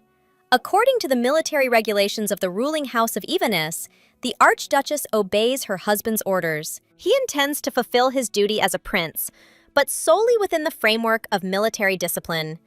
The master cannot say anything more about this. His brother is truly a willful puppy, since he opposes himself in this way. The man himself understands that the conversation is pointless. He is simply fanning the flames of conflict. It would have been possible to follow what was ordered, but otherwise, such a beautiful expression on Ivaness's face would never have been seen. Yesterday's hug with Chloe, it was simply a reflex reaction to the release of pleasure. It was equal to a pat on the shoulder of a soldier after a good fight. The blonde thinks about his wife. She can be given a bonus, just enough for the clothes she likes so much. Curtis smiles. If there is nothing else to say, he is about to leave. The king shouts at him one last time that he may not come back. Abvans is waiting for him outside the door. The face shows concern. It seems that his majesty is furious. Since this has happened, the gentleman offers to drive him to a white heat. Holding out his hand, he sees a displeased expression on his face, but he still grabs the lady and pulls her along with him. For now, the young man arrives in a special mood. The king's rotten face is quite a sight. It can't help but lift his spirits. The favorable state did not last very long. It was all due to a meeting with other soldiers from the detachment. They saw the two holding hands. One of them struck me the most. The Duke is known for how neat he is. It's surprising that his hand touched someone else's. Moreover, next to him is Chloe, whom he diligently destroyed. The guy completely lost his mind, since he started asking about whether this is something normal, because such a thing is forbidden. Lieutenant Dubois greets his lordship. Corporal Sarah follows his example. The heroine thought that her husband would pretend not to notice the remark. She was dreaming. Because he gets into an argument, the brunette tries to wriggle out of it, but buries himself even deeper, noticing that Abvans's beauty is a real crime. Gratitude for a compliment to a woman is not long in coming, but for comments to someone else's wife, this is too much, for this can get you into trouble. Ezra comes forward, who intends to resolve the situation. Congratulations on the marriage were overly familiar. It's surprising that, without saying anything, the lieutenant still apologizes. As the commander of the 2nd detachment, he shares responsibility for the mistake of the commander of the 1st. He does not want any of them to be punished. This is enough. They are close friends. The corporal is not on the list. She needed to meet with Chloe on personal business, she congratulates, and begins to try to carefully describe the situation. In fact, her mother would like to personally greet the Duchess. She is counting on a personal meeting. The Duke turns to her and asks if they are only waiting for his wife. Sarah gets scared and assures him that she simply formulated her wishes incorrectly. Her mother sent 2 daughters to the army. This is a reason for pride, but it is not easy for her.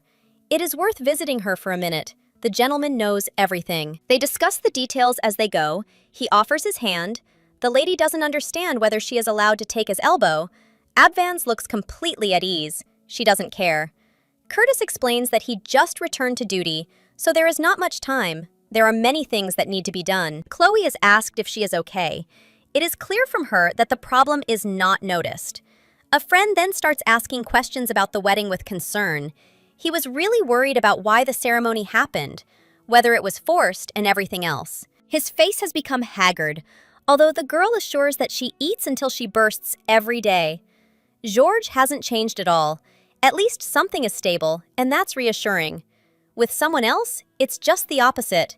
Dubois behaves like a different person, without attaching any explanation to it. The brunette is surprised. They haven't seen their friend in ages. They could have stayed a little longer. Ezra doesn't see a reason. A greeting is enough. The lieutenant is also advised not to drag things out and not to be late for the commander's meeting. They won't forgive him for that. He behaves like a bore. The lady asks not to pay attention. Recently, her friend has become angrier. She was prepared for this. She would even be surprised if he was a little more friendly. Others should not be forced to communicate with the Duchess if many do not like her. Georges assures that this is not true. The young man is very glad that they are communicating and offers to invite him first to his first official reception.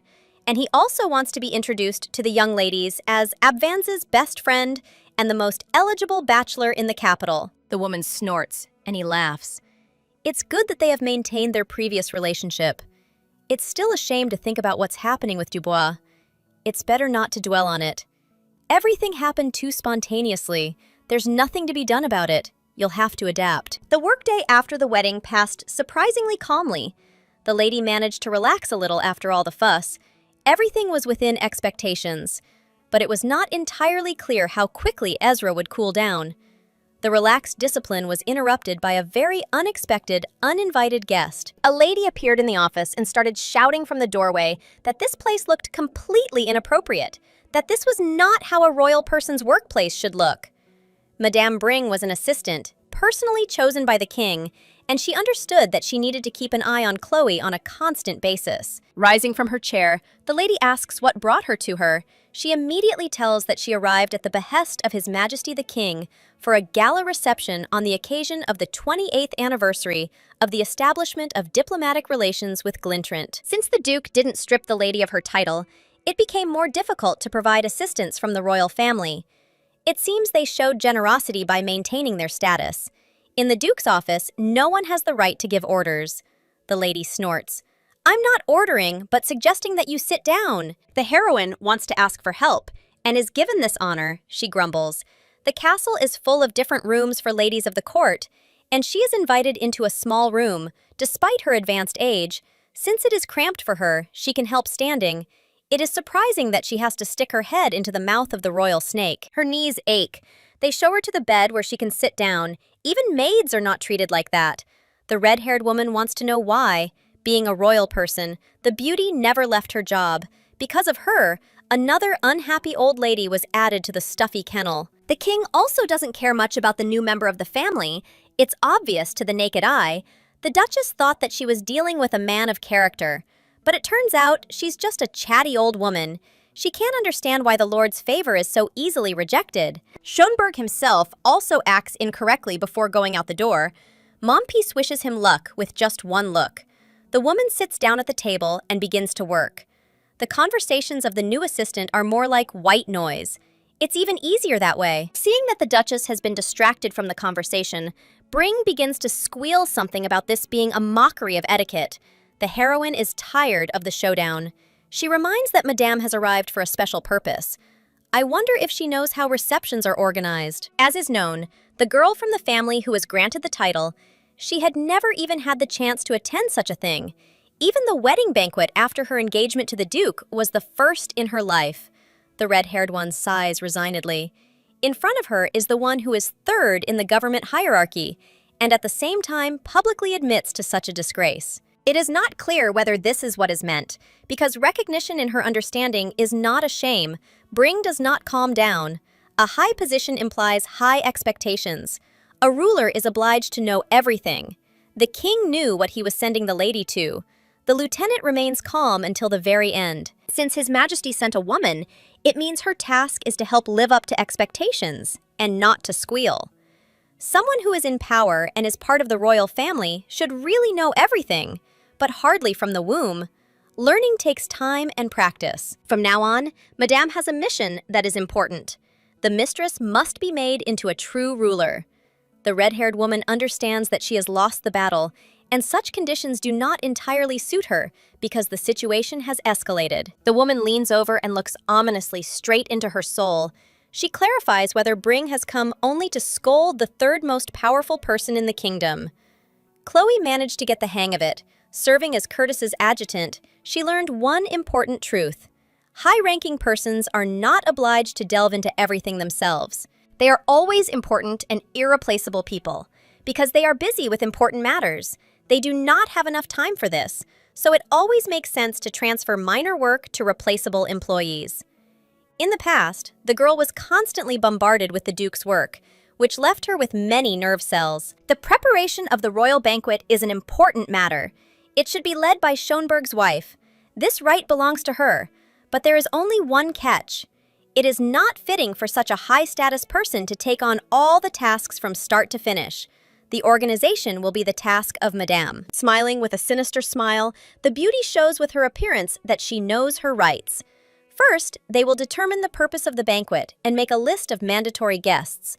the goal being the 28th anniversary of the establishment of diplomatic relations with Glintrant. First of all, they will include the Glintrant delegation and everyone connected with this country, since His Majesty kindly sent an assistant. Of course, the red-haired one knows everything, and if you don't tell, then it will be your own fault, because it will be marked as a cover-up. The entire delegation will definitely be invited, and from the local nobility, Countess Engel and her husband will be there. Baron Leblanc, Viscount Fleur and his wife, Count Rihanna's family will also be invited. Invitations will be sent specifically to these individuals. There really are a ton of guests. What should I write for them in the invitations? Bring smirks, she asks, to write touching words about the 28th anniversary of diplomatic relations. Of course, all by hand, it will be difficult. But there is no other way. The girl is not so simple, she nods, only mentioning one interesting detail. As an adjutant, she mastered the only official handwriting, the official palace font. If she wrote it herself, it was not a fact that all the guests would appreciate it. Any other official could write for her, and no one would notice the difference. Bring doesn't give up. She says that she still needs to remember all the nobles by sight.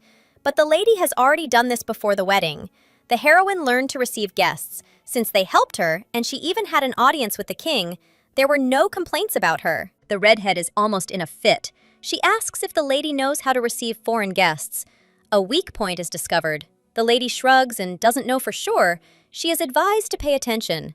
The back and lower back should not bend. The brunette asks to show. It is difficult to explain new information in words. She doesn't want to do this, but there is no choice. Getting out of bed. She shows that you need to stand straight. Tighten your abs so your lower back does not bend. Then take a step back with the toe of your left foot and bend your right knee. This impresses the lady. Bring bowed to the Duchess. The girl is given the protocol for the royal banquet. It contains records of all the banquets for the last 20 years. The records will help her. She just needs to leaf through them. The heroine sincerely thanks Noel. If not for him, she would feel lost. So he also copied everything by hand. The blonde asks if the assistant heard that the gentleman is going to the royal archives. State affairs are not children's games, but important events, of course. They must be documented. The young man's mood has soured again. Turning away, the Duke asks to spend time on something useful, and not on affection. It is better to try to remember at least one letter of what is written. There is a lot to learn. There may not even be enough time for it. His lordship is in a mood to find fault with others. Since he finds time for it, it would be good to learn a little from the lieutenant who rewrote everything himself. Noel does not make anyone work overtime, unlike his master. The girl applies her new knowledge with bring. After that meeting with the man, she left him in a thoughtful state and went to study the material. The heroine is pleased to see how they bow before her. Those standing behind the door cannot help but laugh, understanding the situation she found herself in. The red-haired one asks whether the attitude shown to her was only sincere praise and modesty. The challenge is accepted. There is no point in joking anymore. It is better to answer honestly, to show that she is not as weak as she seems. Bring shouts that she sincerely tried to help, and in response received such an attitude. In addition to the king's order, she obviously came to educate such an uncouth girl and not let her disgrace herself. She is fully aware. At least the assistant didn't come to disgrace her, because if she wanted to curry favor with the king, she could easily give Chloe false information and make a laughingstock of her in front of everyone at the banquet. The lady has a sense of responsibility, and she truly lives up to her reputation. A person who knows what dignity and etiquette are is important. The help she has already provided in a short time, and that she will continue to provide, is genuine, which means the situation should be resolved. The Duchess did not want to lose her help. She apologized to the elderly woman, who was only trying to do her job honestly.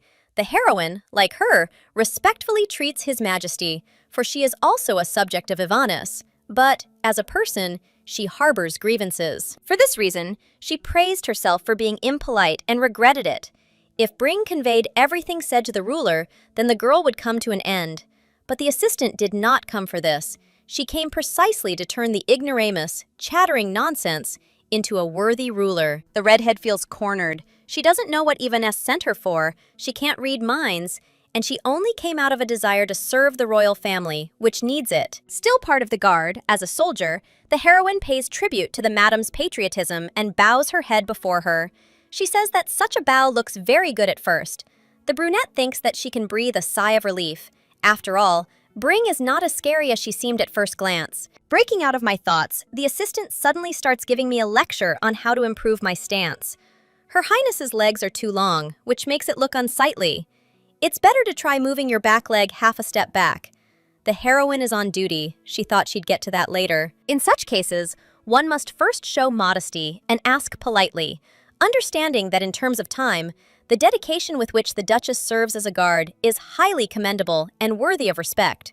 But they have an emergency situation, and Ivanis should not find himself in an awkward position. The woman doesn't understand why they attacked her, because the fault lies with the Duke. Bring doesn't believe it. The man avoids conflicts. During the day, he personally took the protocol of the ceremony for the reception from the royal archives, and Noel is proof of this. He came, citing a direct order from the master, and asked in detail about the location of the protocols. The general appears as if from nowhere. It makes no difference whether he gave the order or not. Only the result is important. The man heard the entire conversation.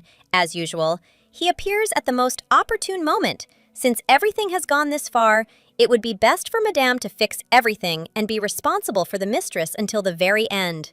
It will be easier for everyone, of course, except for her. Before the diplomatic reception, I still need to make it to Eleanor's meeting. Time is running out. Working hours are allowed to be used. I need to do everything possible to train the Duchess. She must be exemplary. The man directly states what is required. Madame agrees. Chloe feels like a shadow, as if she doesn't matter. Other people decide for her, which is not entirely surprising. Her Highness is dragged away to begin the first stage. Time passed quickly, the day everyone had been waiting for. When they were tired of demonstrating the fruits of Bring's training, arrived much sooner than expected. In addition to her task, Abvans also decided to come to work, without immediately explaining the reason. From the very morning, Her Highness found herself swamped with work. For the first time, she went to the hall, where she was already greeted. Shown to a seat, the woman was informed that this was the main chair, which belonged specifically to her. Eleanor's meeting is taking place. Chloe is officially coming out into the world. On the day of this meeting, the girl is first met by a familiar face. She is the same one who fought under Curtis during the war years, Sarah's older sister, Theodora de Tournier, whom the heroine also knows through the detachment. Her Grace is pleased to meet the lieutenant. Her husband talked a lot about her before the meeting itself began. It is worth going to the prepared place, and then everything will begin. The Marquise of Flanders is not there, which means that the woman will occupy the most honorable place in the entire hall. Closer to Schönberg, of course, are the highest ranks, and a little further away, a familiar figure can already be seen. It is Agatha, who is just as dissatisfied as Chloe herself. The Duchess can endure time in her company because she sees in front of her Laura de Gaultier-Cloy, a fellow naval officer. The redhead was surprised when she suddenly learned the news. She asks if the lady has forgotten about her. It's nice that nothing happened, and even though many years have passed, they still remember her. Theodora notes that at Eleanor's meeting, the girl was gone for an eternity. The beauty explains her disappearance by saying that after getting married, she left her job and devoted herself entirely to her family. But her husband believed that sitting at home doing nothing was harmful, so he suggested dropping by the meeting.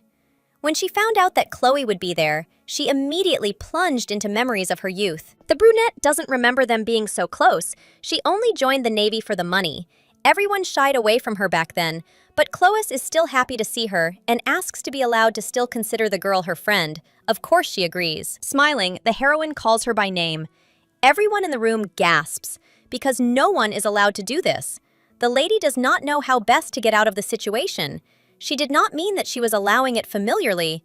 A lesson with Madame Bring comes to mind. In the army, it is customary to address people by rank, regardless of their relationship. At Eleanor's meeting, it might be a little different.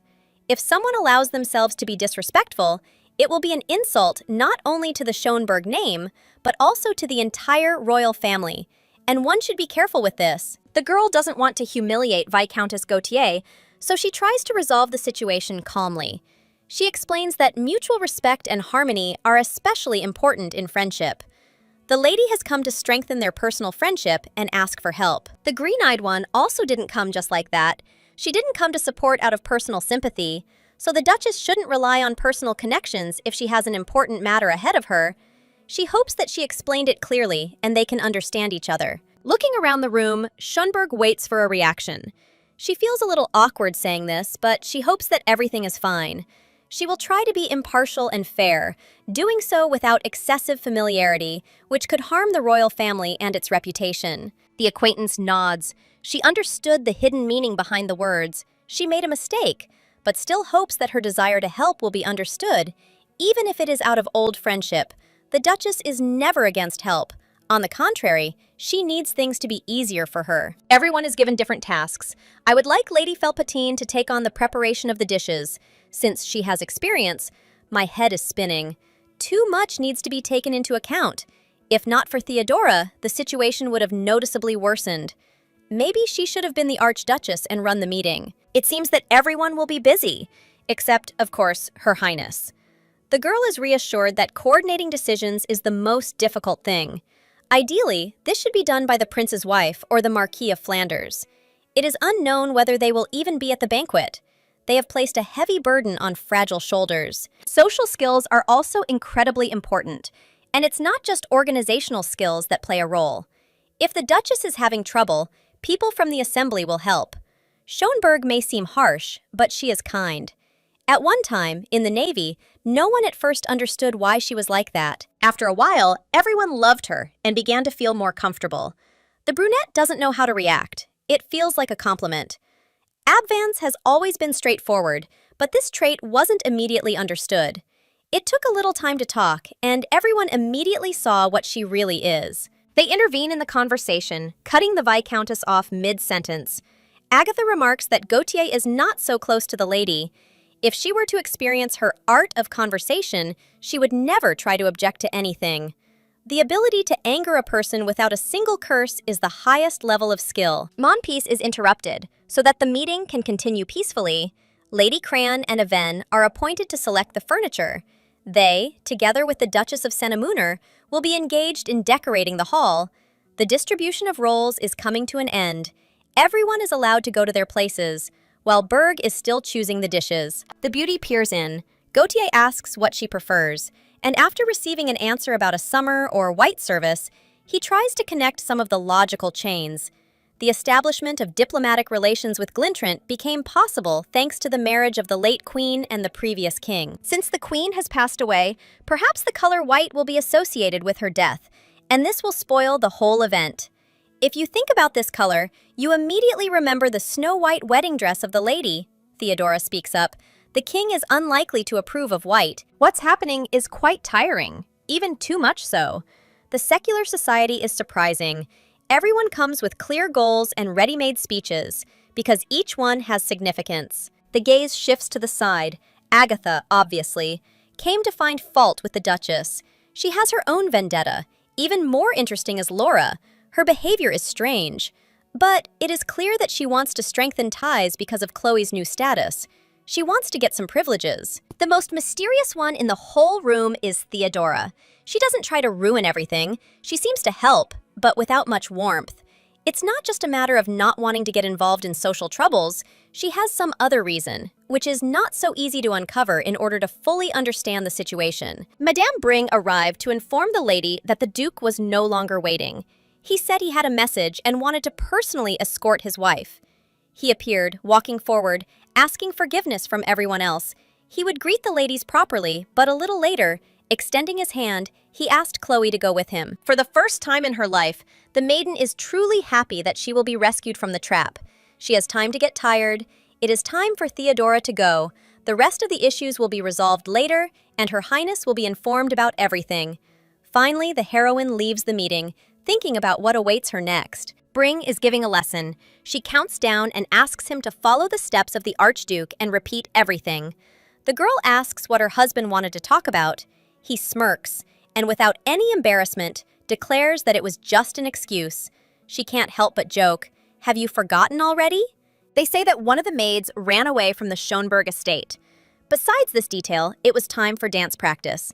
It was worth saying words of gratitude. The gentleman was very busy and came to personally accompany the woman, and also helped with the rehearsal, not leaving her alone with this problem. Ordinary husbands don't so demonstratively patronize their wives. The maiden remarks that she could practice with someone else. The Duke's comment sounds inappropriate, considering that he himself is accompanying other ladies. The blonde smiles for a moment and, leaning closer, whispers, "Are you jealous?" At least there's no point in being jealous of the officer. Managing to hit on women in the guard twice is a bit much. The heroine perceives this as meaning that if Sarah or Theodora resign, anything will be possible, which becomes unpleasant. The Duke doesn't understand what his partner is thinking about.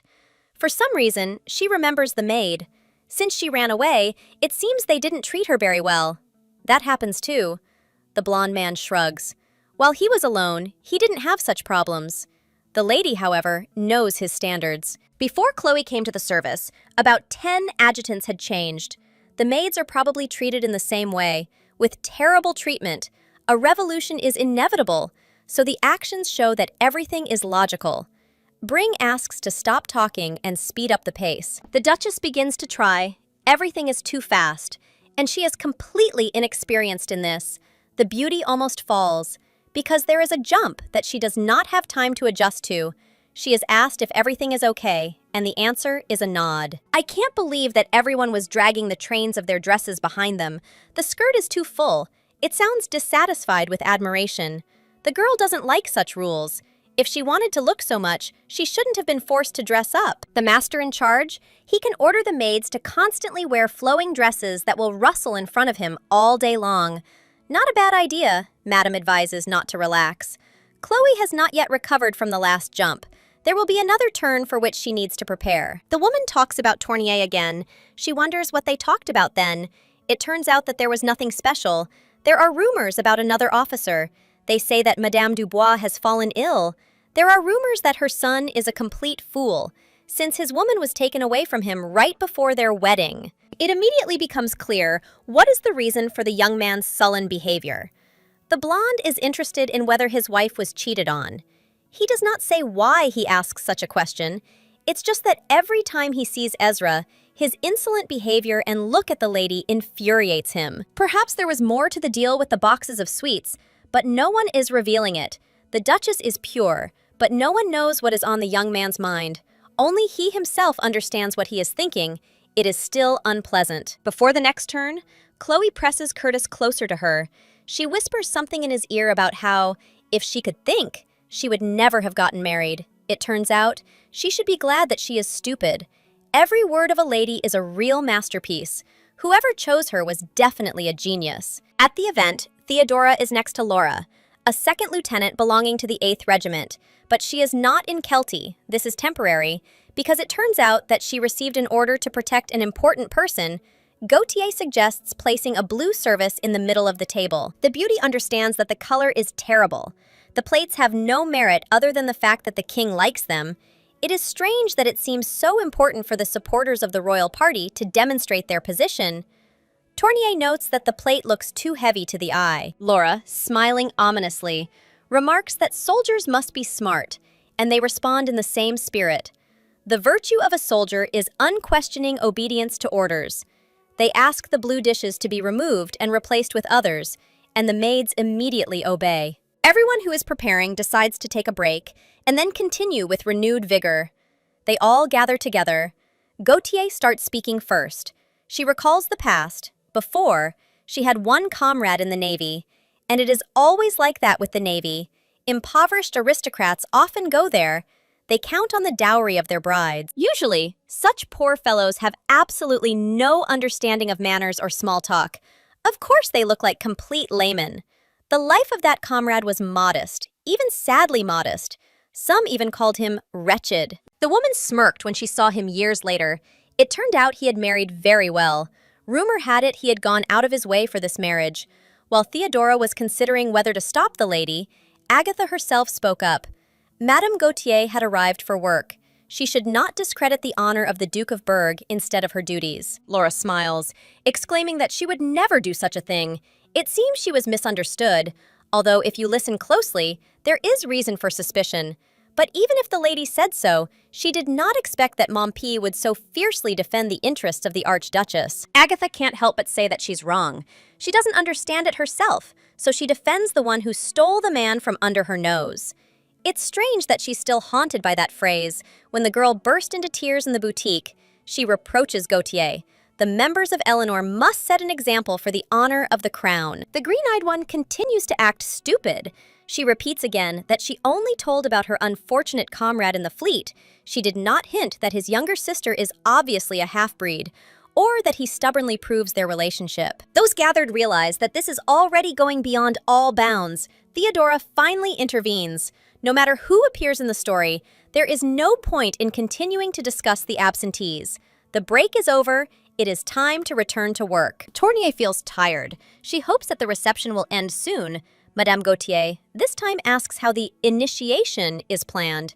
The Archduchess must also undergo a ceremony. She must wait for Flanders, but she has a feeling that the opportunity will present itself soon. The lieutenant has been responsible for protecting Duchess Glintrant for 2 weeks now.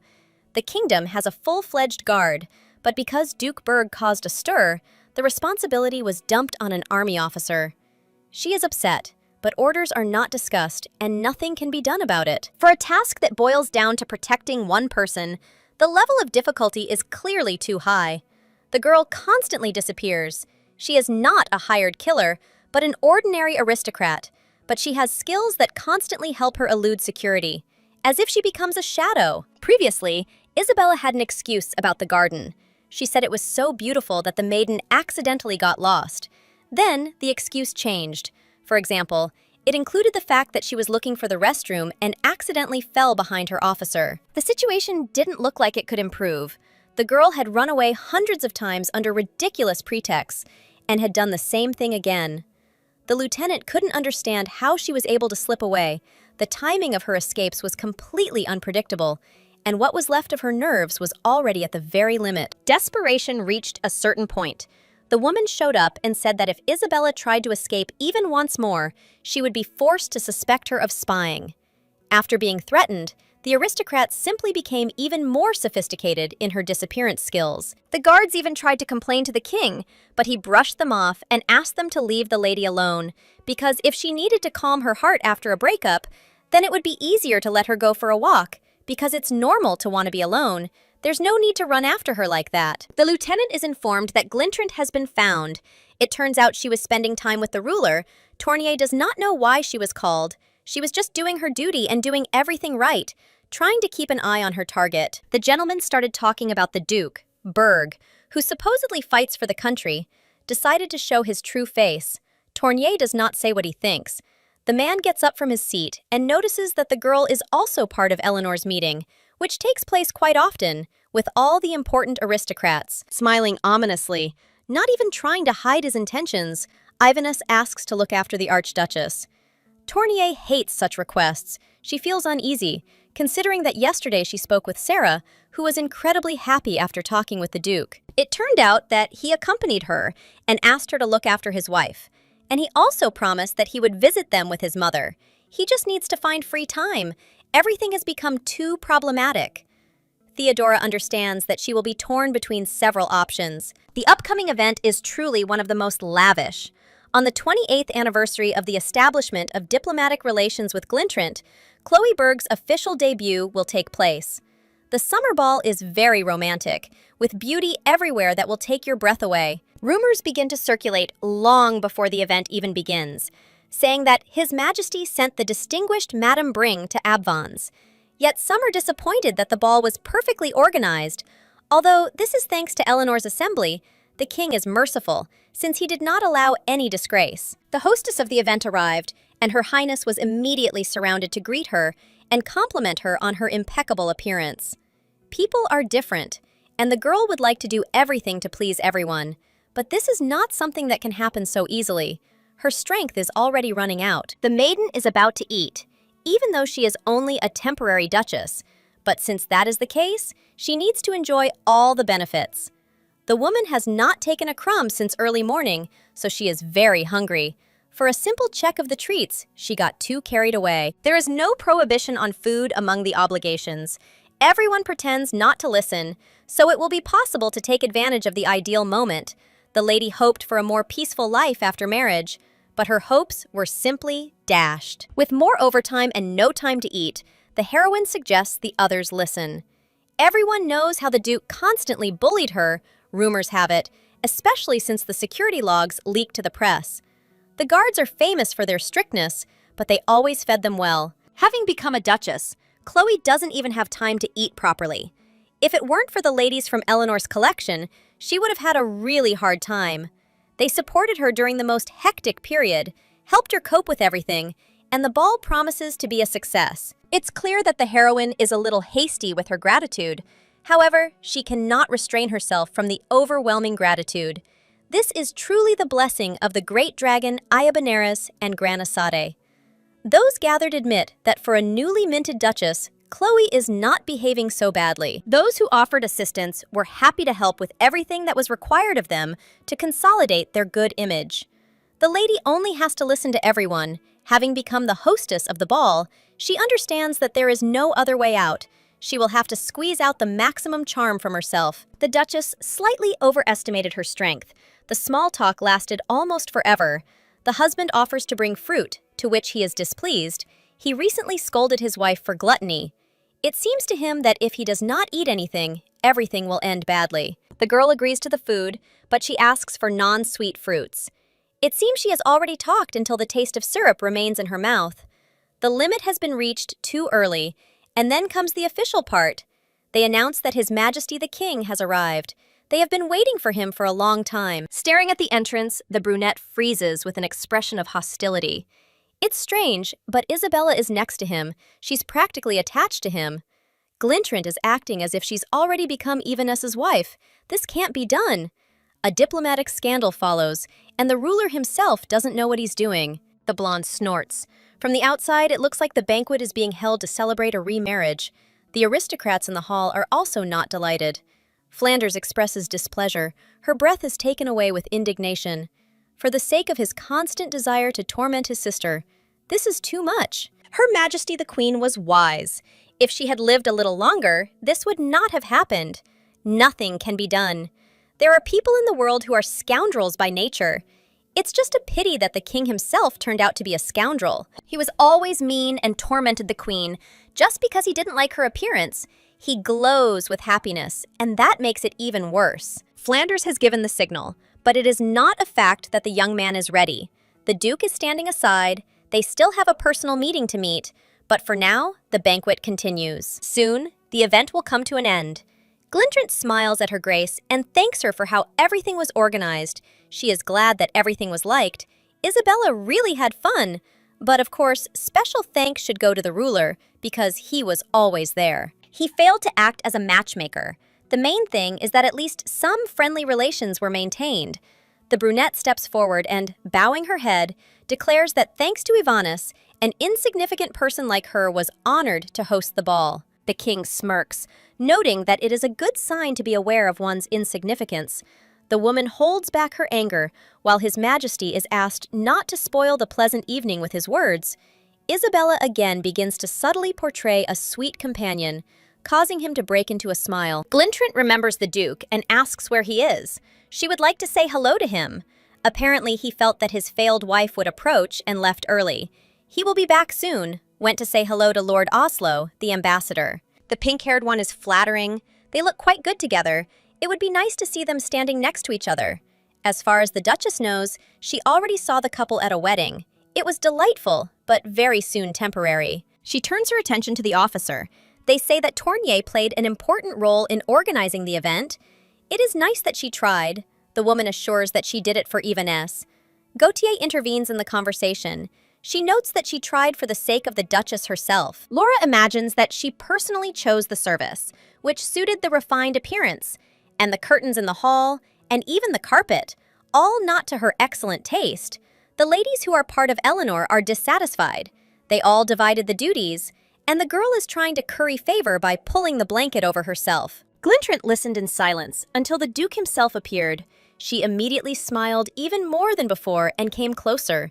She was no longer interested in organizational matters. She can't help but notice that Berg looks especially gorgeous, as if he were suited to the occasion.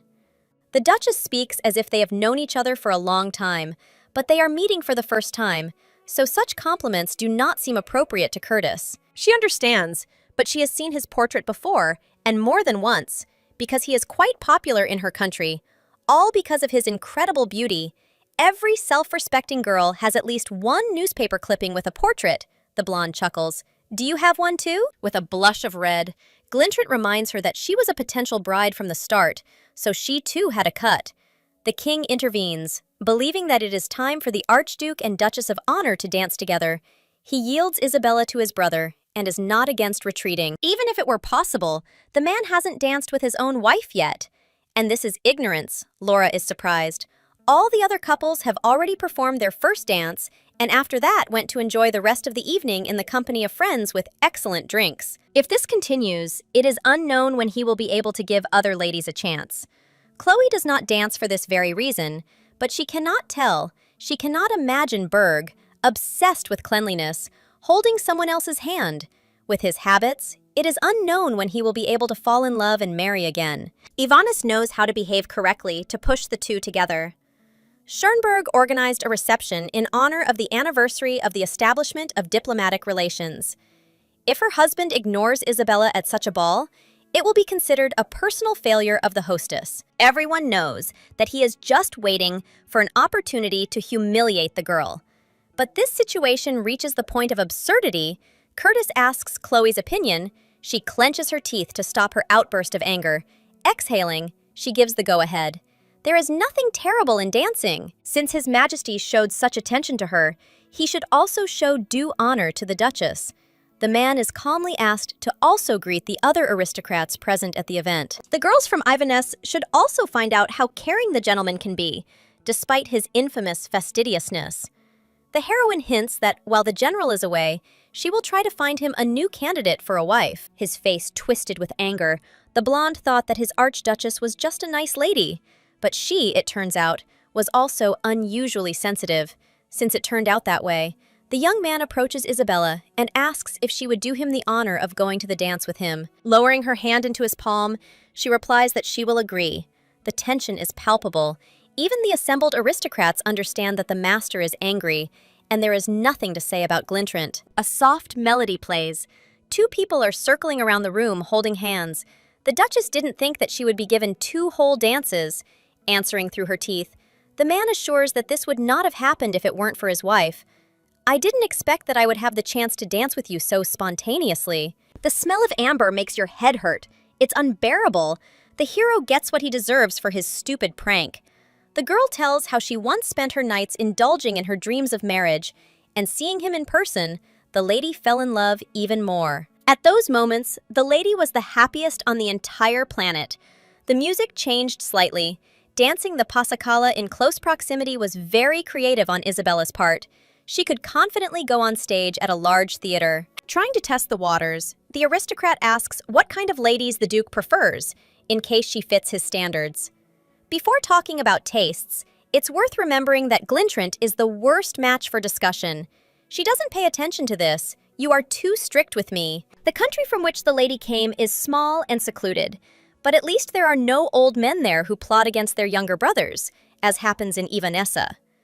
The young man is already married, but in the opinion of men, he has long since developed a vice, especially if the wife was significantly lower in status. Everything is leading to calling Chloe pathetic.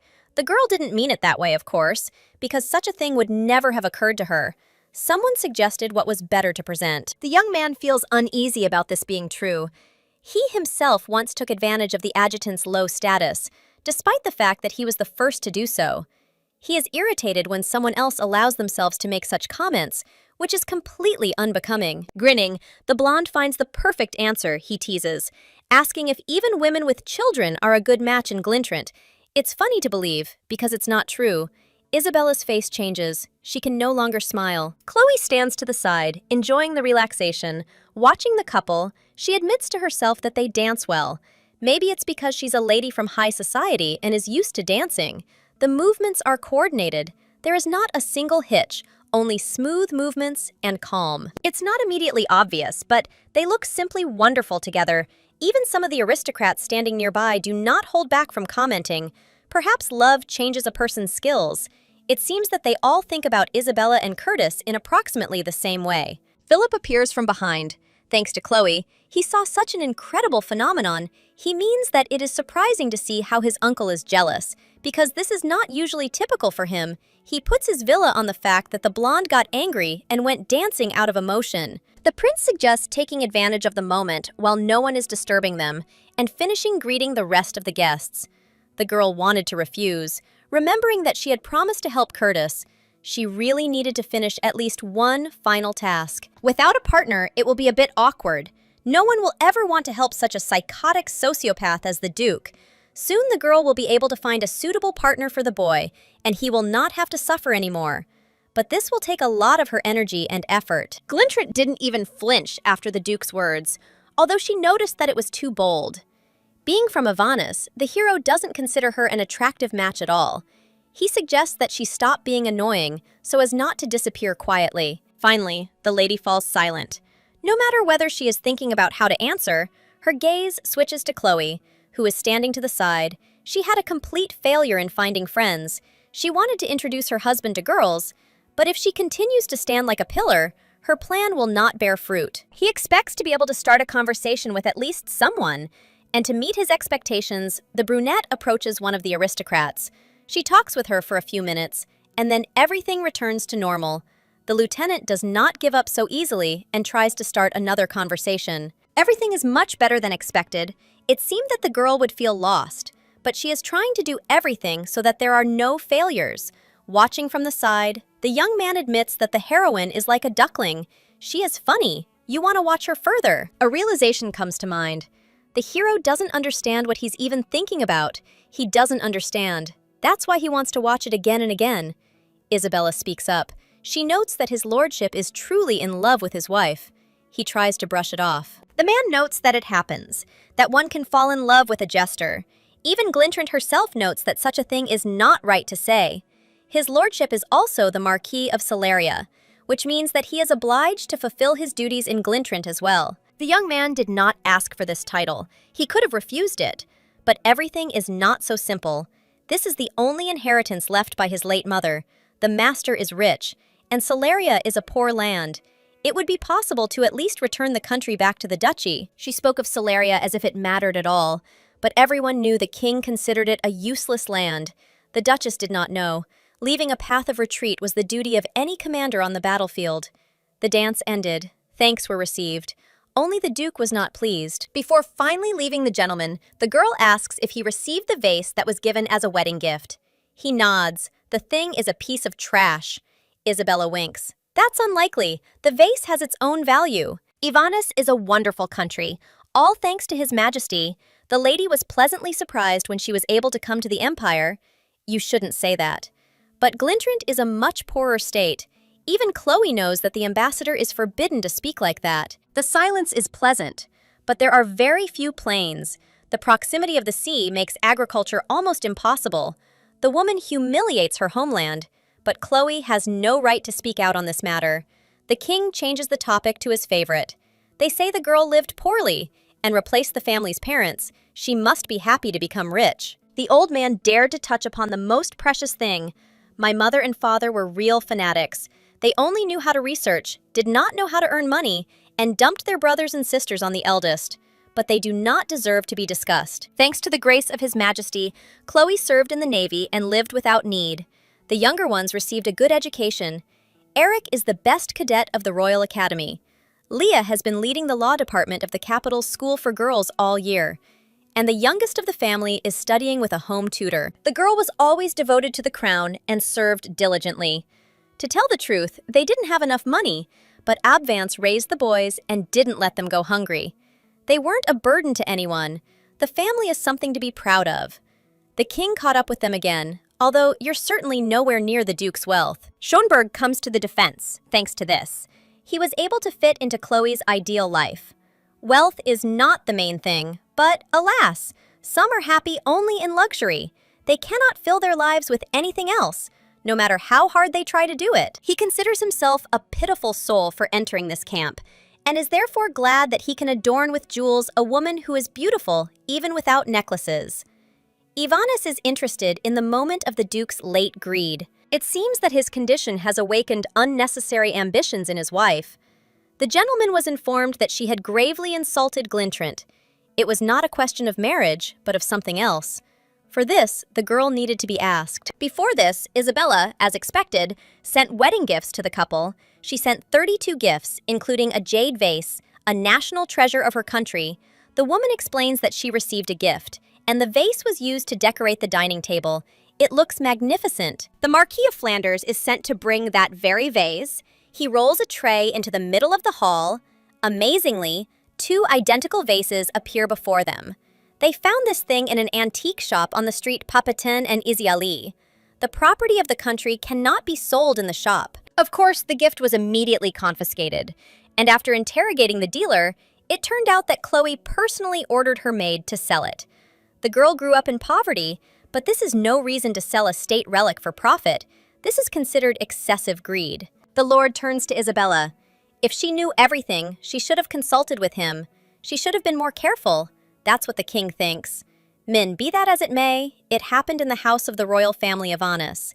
The investigation was carried out as quickly as possible, and the marquise herself took part in it. Upon examination of the vase from the duke's residence, it was found that it was made of glass, while the one confiscated from the fence was genuine, made of jade from the Tawai Mountains, and was presented to Her Majesty the King about 30 years ago. Usually, in such situations, the royal guard would conduct an investigation.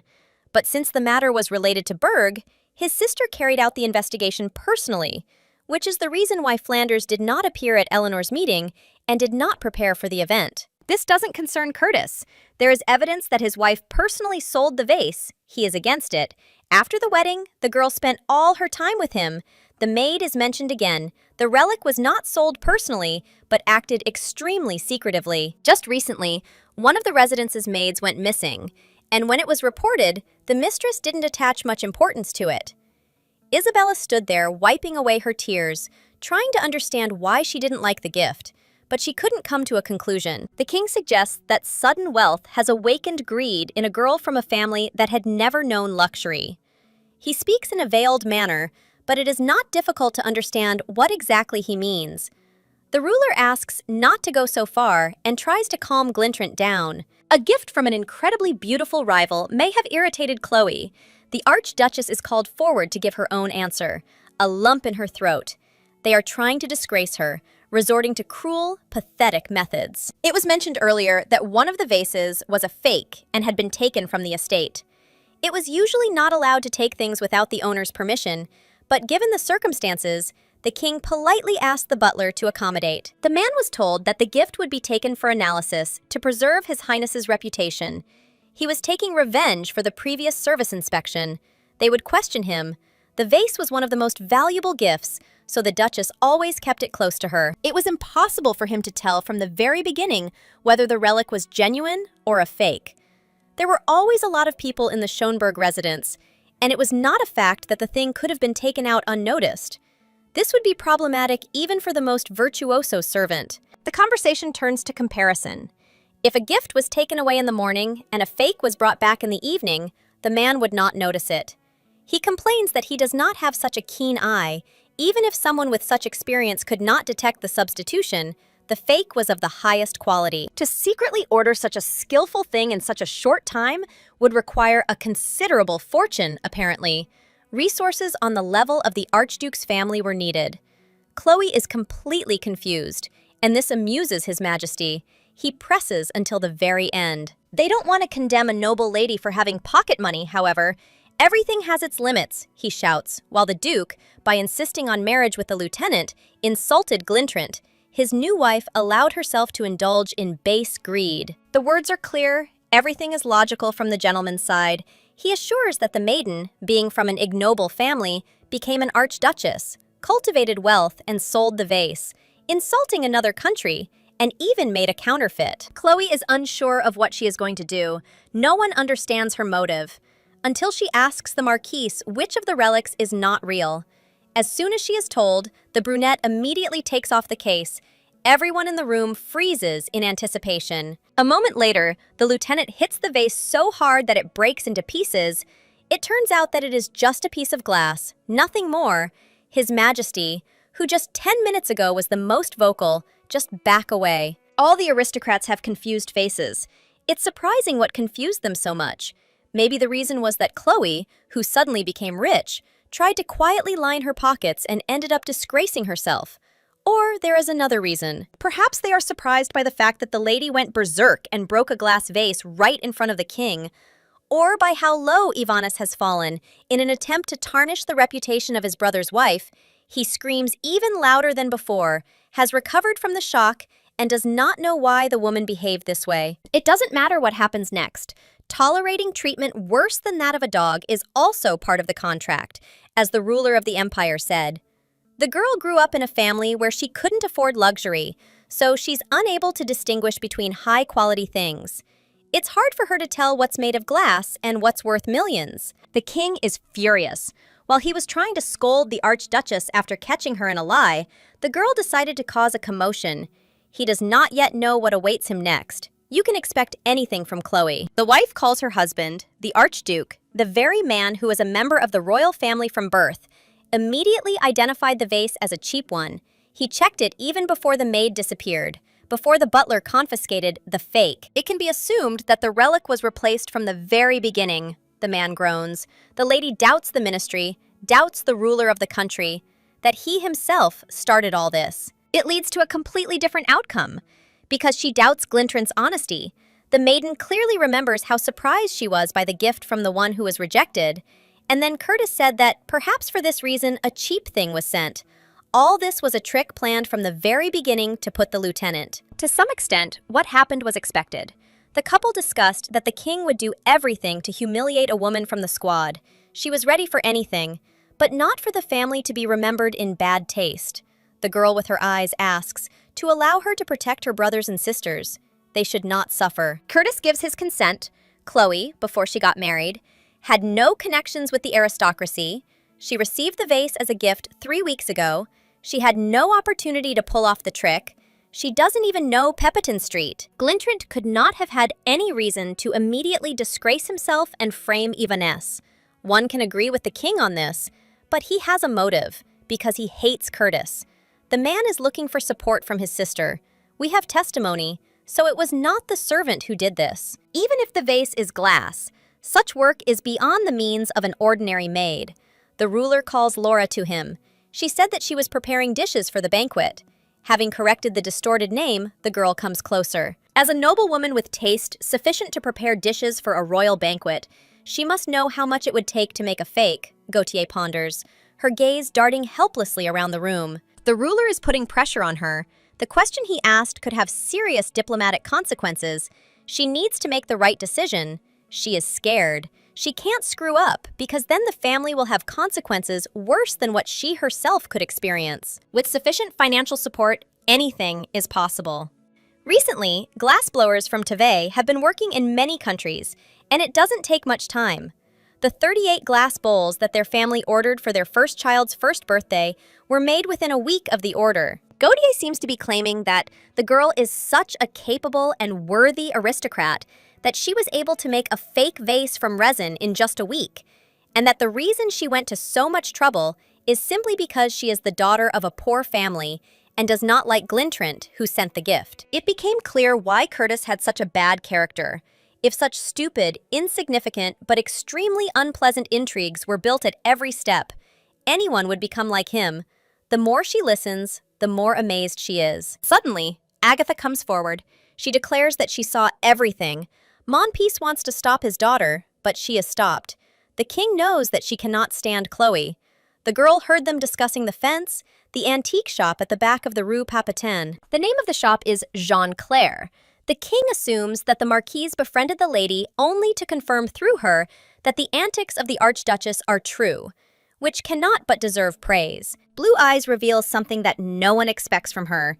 She saw Glintrant in that very store. The Duchess freezes in horror. She feels amazed. Agatha remembers that this happened the day after the wedding of the Schönberg couple. His Majesty the King can well guess what this means. The pink-haired one does not know how she managed to get caught. She thought that no one could notice her. If this continues, all suspicion will fall on her. The maiden wants to find Monpiece's weak spot. She, meanwhile, continues. She says this not as a lady, but as a staff sergeant of the Royal Guard. She saw Isabella talking to the owner of the store, Jean-Claire. The girl remembers an important detail. She smiles. Noting that perhaps the lady was mistaken, she shakes her head. The pink-haired girl has such a beautiful appearance that it is impossible to forget her. Isabella had heard the name before, because in front of her was the heroine of that very incident. That story with the tearful marriage proposal that happened at one of the receptions. Agatha's face flushed. She was ashamed. It was possible to find out the name only because the beauty was among those with whom the marriage with Berg was discussed. Montpi was 17 years old at the time. She disgraced herself, lied to her friends that she was engaged to the Duke, but she was exposed, and as a result, at a banquet, she tearfully proposed to become husband and wife. The sweet story, at one time, became a topic of conversation even in Glintrant. The blue-eyed one believes that she never lied, but that rumors distorted everything because the situation was resolved more simply. Right up until the end, Isabella continues to talk about what happened. The fact that a girl proposes instead of a man, this can really be considered an extraordinary act that can be laughed at. Chloe can't keep silent any longer. She asks what Glintrant has done. She is behaving lowly, and not at all like a duchess. There is an expression of anger on her face. Everything has gone too far. Agatha was confused about her feelings. She was only 17 years old when she met her older brother's friend, Curtis Berg. He was the very man who could make the young lady's heart flutter. Only one meeting and then she put everything in its place.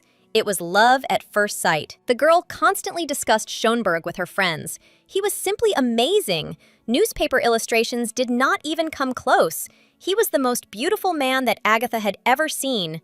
Without even suspecting it, the young man had won a place in her heart. Each time, the beauty told how she fell in love with Curtis at first sight. She promised herself that she would definitely marry the Archduke. The secret entrusted to her friend was instantly distorted by rumors. Everything reached the ears of Schönberg himself, who was surprised that he was engaged to Montpi. The blue-eyed girl experienced the greatest feeling of shame in her life. Because she confessed her feelings, strange rumors began to creep in, and she did not want this.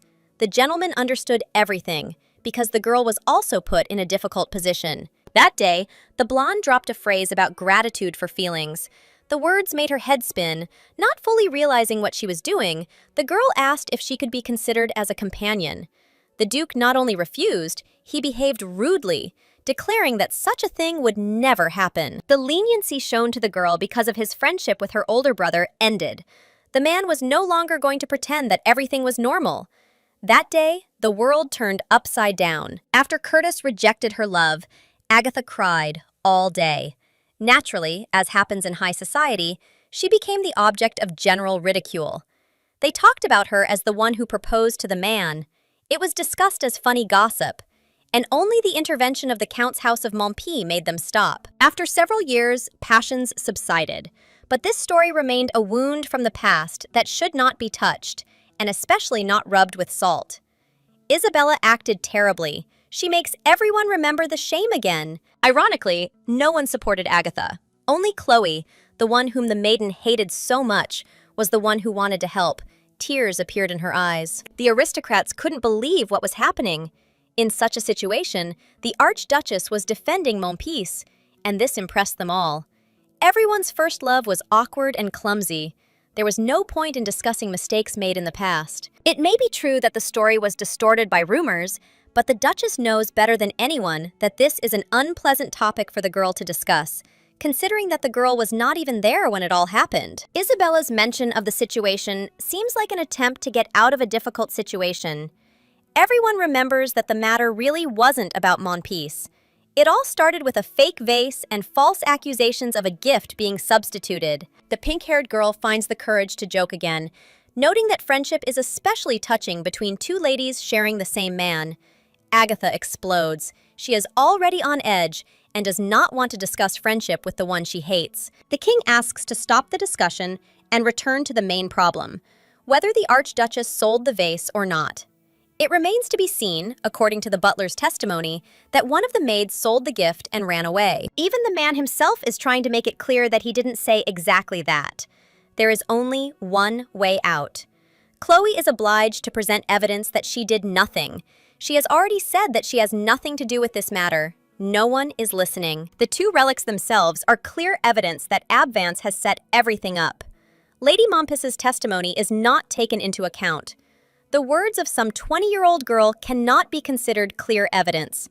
She herself does not know what she is saying and may have made a mistake. Compared to this, the butler's testimony and the disappearance of the Sudanese woman from the residence are two clear evidence. The Duke asks to say something. Just now, His Majesty cited as evidence the disappearance of the maid. This should be dug a little deeper. The man wants to report that one of the maids of the Duchess of Glintrant's retinue has also gone missing, right in the country, in Ivanus. The king is surprised. He did not expect this to be true. He needs to understand if his brother is right. Tournier steps forward as Brigadier General of the Royal Guard. The gentleman must receive reports on the situation with the embassy's security. The lieutenant will report what she has already said earlier. As is known, Theodora is responsible for Isabella's protection. His Majesty personally entrusted her with this. The delegation from the country of Glintrant consists of 46 people. However, 2 weeks ago, one of the maids who personally served the Duchess disappeared. The woman screams, losing her composure for the first time. This is slander. Because not a single person in the retinue has been reduced, perhaps the numbers really do match. But Thorjai, along with the guards, confirms that there was a strange problem in the lists. The maid in charge of the Duchess's inner chambers was replaced. Her previous servant disappeared without a trace. It was established that before arriving at the embassy, she worked as a laundress in the Glintrant Palace. The maiden assures that this is one and the same person. His Majesty again takes the Duchess's side. The diplomatic delegation should not be disgraced with unsubstantiated speculation. Schönberg asks that they remember that the delegation could insult the princess of the state, Chloe. The gentleman turns to the girl and asks what all this means. It seems that he was not even aware of what Isabella was doing, but he already launched into false accusations. It's a pathetic sight. For the sake of disgracing his younger brother, he created a scandal of national proportions. Glintrant apologizes to His Majesty. After listening to the arguments, she admits that perhaps it was a different maid. But she does not remember every maid in detail. If she was replaced, it was only done for convenience. The girl notes that if the subordinate worked in the laundry and did hard work, then, finding herself in prosperous Ivanus, she had a desire to start a new life. Theodora is disgusted. The lady has no bones in her tongue. She feels sorry for the one who might have even been killed. Another wave of discussion is taking place among the aristocrats. Even if the Duchess is guilty, it will be extremely difficult to prove. She is wriggling out of it too skillfully, demonstrating that she can come up with anything just to clear her name. A voice is heard from the crowd. Camille Basselor asks for permission to speak. The king does not remember the girl. She introduces herself as the jeweler of the Marquise of Flanders. Her and her sister's shop is quite famous throughout the empire. As a jeweler, she wants to give a comment about the vase. She can give a hint, show what is wrong with it. Chloe herself is surprised that they come to the rescue so unexpectedly. His Majesty frowns. He does not understand whether his sister is really on his side. Because this is connected with her, Flanders lowers her gaze so that they do not try to say something to her about this. Emerald is a rather fragile stone. Earlier, the girl broke a vase to check whether it was made of glass. However, emerald is much easier to break than glass. The brunette does not understand how this can be true because it is a precious stone. Camille asks to hand over the necklace that is on Her Highness's neck. She obediently removes the jewelry and hands it over to the expert.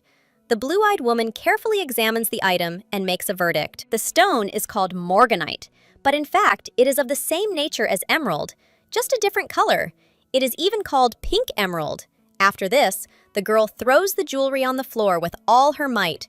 A wave of surprise passes through. It is hard to believe that someone did this. Basilar is calm. If someone lends her something with an emerald, she will demonstrate the same. However, it is unlikely that anyone will dare to do this. The Duchess admits that the girl turned out to have character, and she did not know this, surprisingly. The gentleman shouts with displeasure. He was silent for a while, but he can no longer contain himself. They decided to introduce the fashion of breaking things in front of the nose of a royal person. Camille explains. she dared to suggest that Her Highness had no idea about the value of the vase. Those who have never dealt with jewelry do not know their true value. If the girl had known the value and properties of the stone, she would never have tried to prove its authenticity in such a strange way. This also indicates that if a person were to sell that emerald relic and plan to replace it with a common counterfeit, he would at least pretend to take care of it while he had the vase. He would need to continue to pretend that it was precious. Instead, the girl used the thing as a vessel for water and flowers.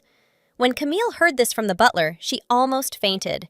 After all, a man must know what an emerald vase looks like and how to care for it. The fact that the butler said nothing, or suggested being more careful, indicates that he is either ignorant or an accomplice. Glintrant tries to explain that a person who knew the item was counterfeit could simply be pretending not to value it. Since her youth, the Marquise of Flanders, Basileur, has been responsible for the jewelry. She knows the masters of Rue Papetin better than anyone else and, by the name of the jewelers, claims that there is no glass master who could make such a vessel in a week. There is silence. Everyone is thinking about their own things. His Majesty's sister comes forward. Since the reception has lost its joy, she asks to announce its end. The man is still angry, but still, he cannot say no. The aristocrats are informed that the event is over. Everyone is allowed to disperse, but Curtis will not allow the matter to be simply hushed up. As a brigadier general, he wants to appeal to the master. He asks for permission to arrest the Duchess of Glintrant. There is a suspicion of murder, and it did not appear out of thin air. The king wants to get to the bottom of the situation. Lieutenant Tournier did not have time to report something else, and the details are quite important. A maid who arrived from a foreign country and disappeared in Ibanez was recently found dead on the riverbank.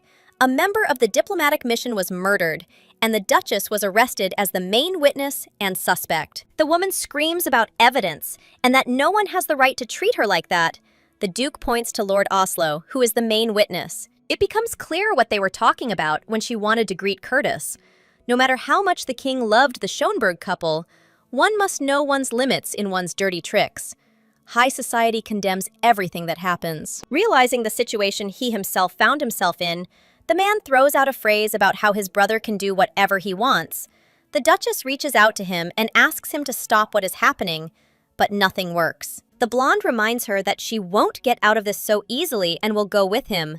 The woman found herself in a situation she didn't expect, and what's happening is making her feel physically ill. Camille was summoned by the Duke. She always tried to live righteously. This time she did something wrong, feeling a heavy gaze on herself. The jeweler promises that he will definitely reimburse the cost of the necklace. She is told that everything is fine, which makes her surprised. He asks to tell the girl's older sister that Curtis will remember that Basileur is a jewelry house that honors loyalty to its customers and will expect even more beautiful jewelry in the future. Laura was also called in for a conversation.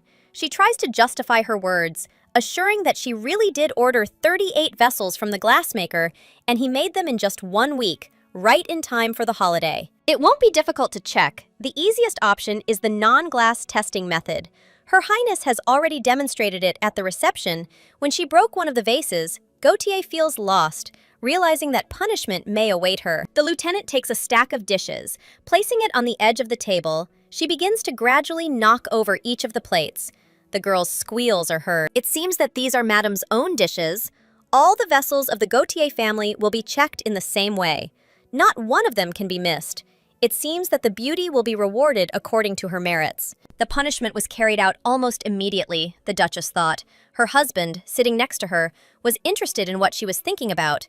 After all the events that had happened over time, she was simply convinced that it was better to live a healthy life. After everything that happened, she really thinks so.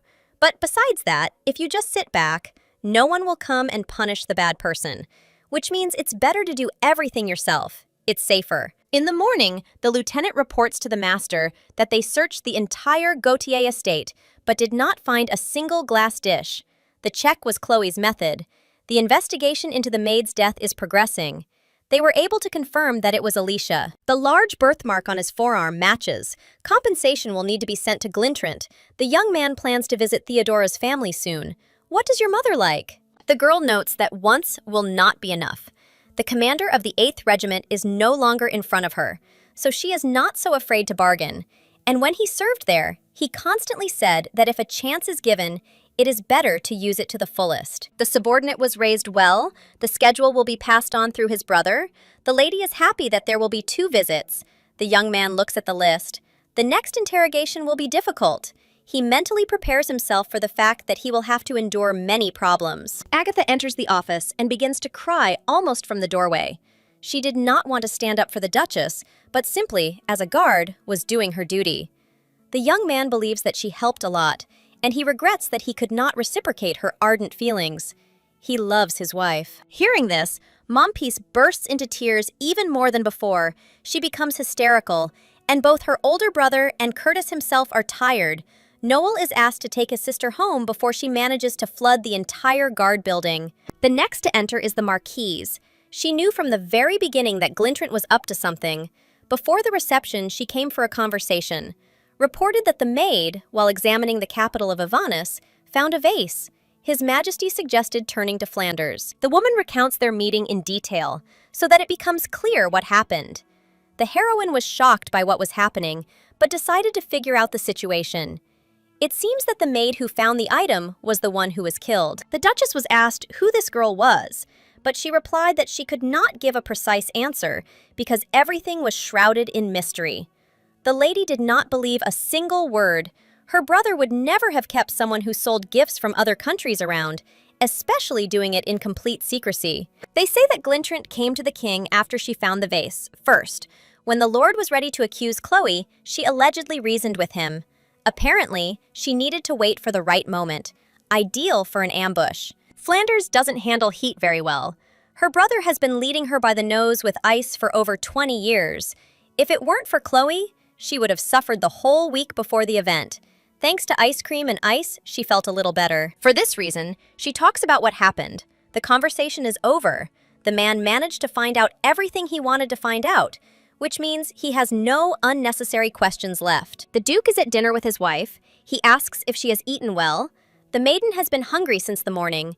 They did not want to reproach her, but all this sounds exactly like that, completely wrong. The king does not even let them go home. Remaining in yesterday's dress, the maiden does not feel at her best. She feels dirty. She was sitting in the adjutant's office again in the same outfit. She cannot go to the dining room in this form. Julia brought some lounge clothes, but it turned out that this wasn't the best option for walking around the guard headquarters.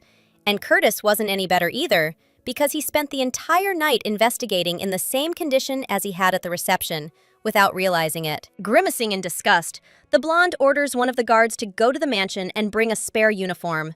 The Duchess also needs clothes. They will have everything they need very soon. Because of Chloe, the young man feels a little awkward. She doesn't understand why everything is because of her. It's all because of her character. Looking with an angry look is useless. The lieutenant thinks that she is right.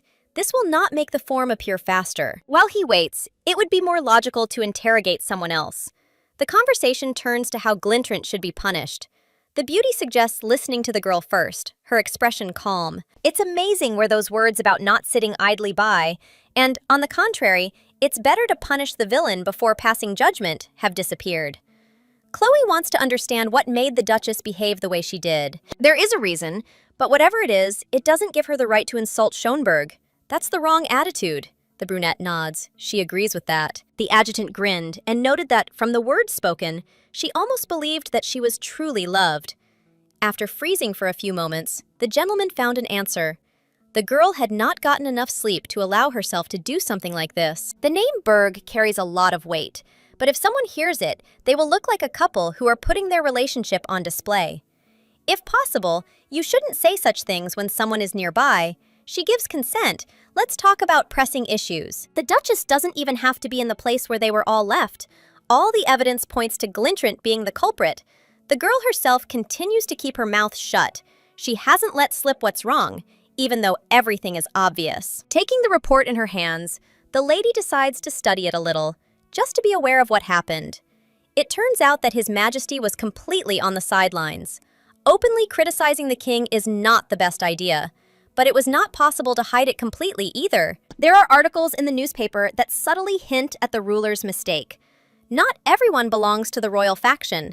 The original plan was to put the blame on Chloe and force a divorce. But since everything turned out badly, the brother wants to deal with his former ally as soon as possible. Two deputy foreign ministers have applied for indefinite leave, most likely secretly sent as ambassadors to Glintrant.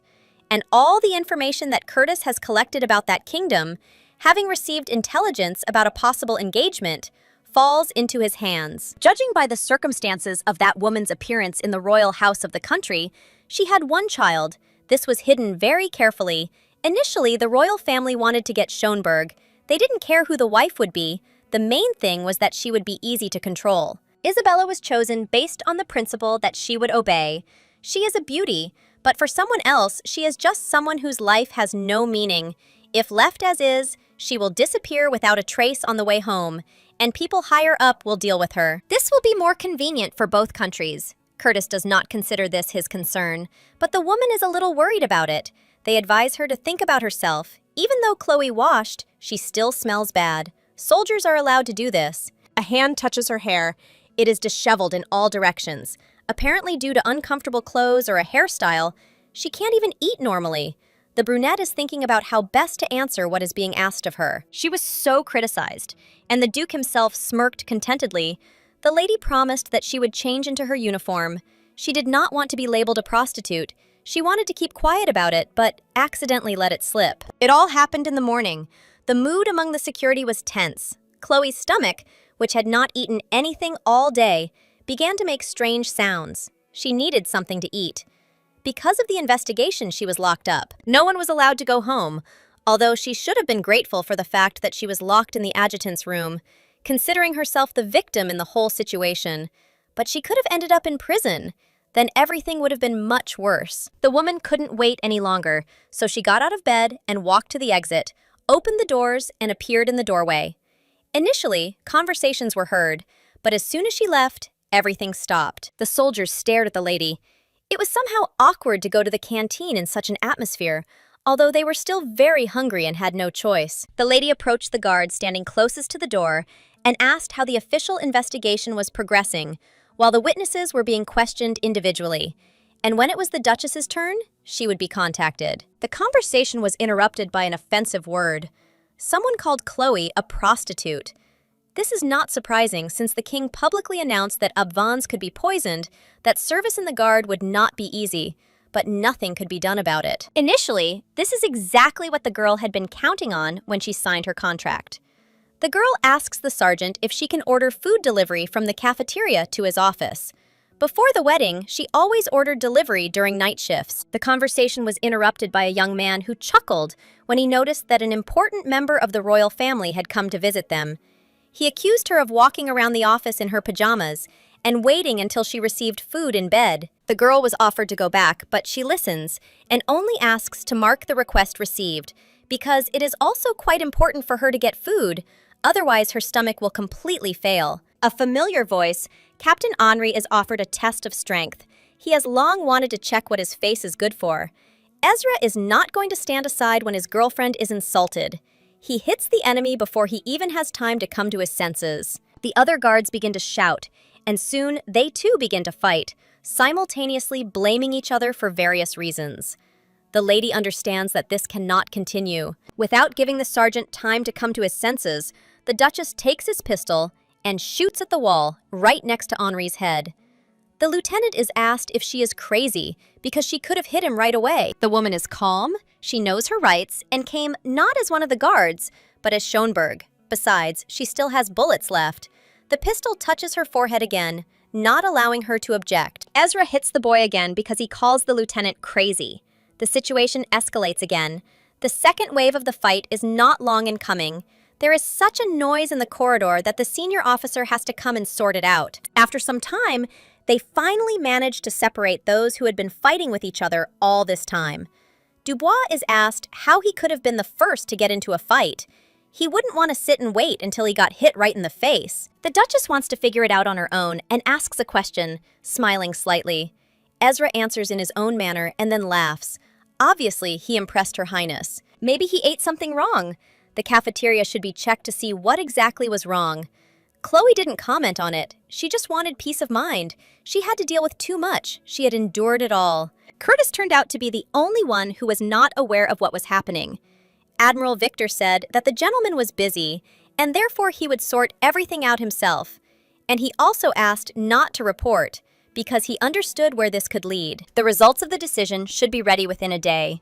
The blonde asks that if they are not made by 6 o'clock, he will personally take care of finding the culprits and delivering the correct sentence. The girl offers to listen to what Glintrant can tell. She will not tell the whole story, but at least part of it. You need to understand her motives. If the Duke married her, he would get Glintrant, but it is not clear what she would get. A man who thinks so highly of himself that he considers himself the best gift. Since it was Chloe who became his wife, she can truthfully say that this looks more like a disaster than a benefit. She rocks in her chair and it almost falls because the young man makes a sharp movement to the side. At the last moment, the Duke manages to grab her. Just a little more, and the girl could have hit her head. A slight fright was felt, which was present even in the Duke. It seems that for a man, the most important thing is character, not appearance, because without a good character, there is nothing to talk about. The hero wants to clarify why such a conclusion was suddenly reached. Despite her outstanding beauty, it's strange to hear that a woman who has become a wife considers her husband a real nightmare. Chloe is helped back to her seat. They haven't finished talking about more important things. It is possible that marriage with the Duke would not have brought Glintrant any benefit. For a person who already has a child, remarriage is not the best option. There are too many disadvantages and pitfalls, many problems that could harm the child. It's like playing roulette, because you never know in advance what kind of person your partner will be.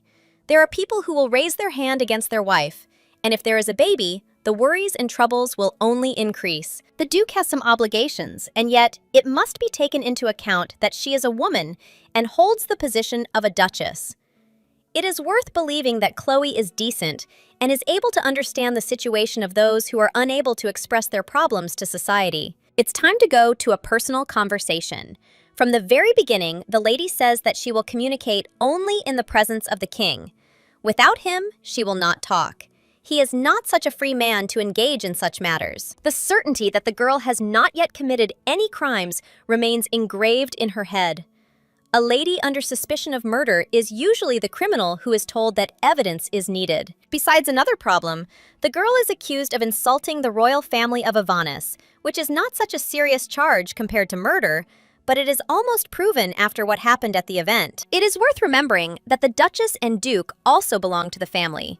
Insulting anyone related by blood to the ruler is punishable by death. Even circumstantial evidence will be enough to execute the lady. Lowering her head, she sighs and smiles. Obviously, His Majesty has seized on a wonderful opportunity. He will not immediately object to punishment, even if it is based only on circumstantial evidence. When some time has passed, under the pretext that the situation with Glintrant has become difficult, he may place the responsibility on his lordship and send him to a foreign country. He has his own plan. The wife intervenes. This is already crossing the line. They are talking about things that are unlikely to happen. The girl is trying to trample the ruler into the dirt, smiling. The lady notes that he does not even deserve a gutter. He crawled into her bedroom twice. Under the pretext of comforting the lady, he constantly arranged drinking parties. But there is something worse. It is difficult to count how many times he attacked her while drunk. She endured all this time because this is not important for a woman with a child. The pink-haired girl laughs. She notes that it looks like the Archduchess is still unmarried. She was just called by her title. The talk turns to that blood on the bed linen. The prank was extremely unsurprising. Many were fooled, but the Duchess could not be fooled. The gentleman still cannot understand what exactly she is getting at. She had never been so open before. It was known from the first day that the couple married for love. They themselves confirmed this, and a man who loves his woman will not advertise the details of his intimate relationship so that other people can visualize everything. Even if they deceived everyone and married for convenience, it doesn't change anything. There are many aristocrats who enter into contract marriages, and there are also a huge number of those who sleep in the same bed but don't feel love. The girl is not given the opportunity to object. If they shared the same bed, there would be no need to deliberately shake the blankets, since the situation developed this way. It would be enough to satisfy each other's mutual desire and sit in the room together for a couple of days. With their actions, the lovers scream that they are not sleeping with each other. The lady does not understand why Chloe does this. After all, she was howling for a man with wealth, position, and excellent appearance. Berg has a smug expression on his face. The words flattered him. When the Duchess got married, she thought that she was incredibly lucky, because at least her husband was not some old man. Only after some time, she began to understand that this thought was quite stupid. His lordship decides to meet her halfway. If Glintrant admits his guilt, he will help provide protection from his older brother. At least in this way, it will be possible to provide the girl with a better life. She will not accept something that she is not completely sure of. Thanks to the fact that the woman called him trash, she managed to tell a piece of the truth. However, the Virgo does not intend to continue ranting. There aren't many options. Either be killed based on circumstantial evidence, or admit your guilt and become a criminal.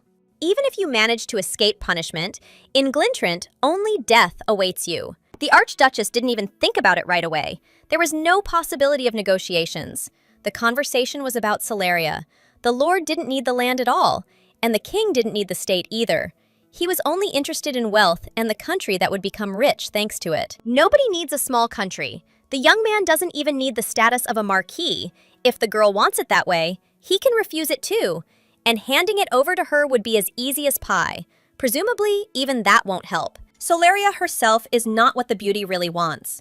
The gentleman insists on being honest with him, in which case he will be able to provide the assistance that is due. If His Grace were the Duke of Therasmenia or Takarekta, they would certainly cooperate with him, but he is a member of the Ivaness family. The answer is ambiguous. The lady reports that the king is already beginning to suspect that the two did not share a bed. A person's personal guesses are one thing, testimony from a servant is another. The next scandal may break out from the butler's lips.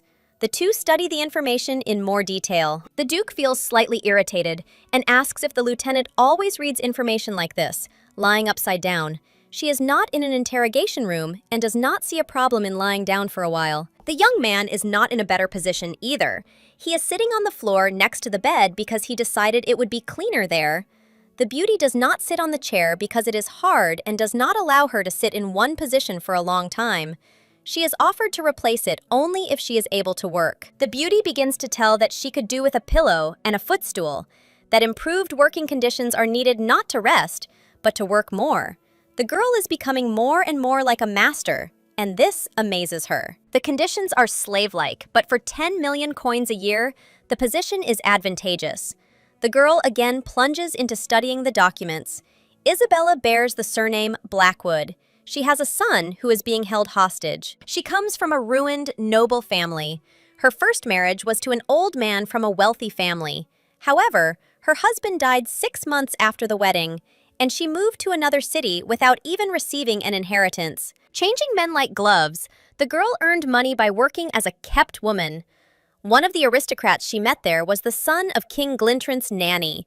The nanny didn't like the girl and slapped her, who responded and was brought to trial. The heroine met a manager named Blackwood during the trial, married him, and even gave birth to a child. The enraged nanny appealed personally to the king, and he learned about Belle thanks to a complaint.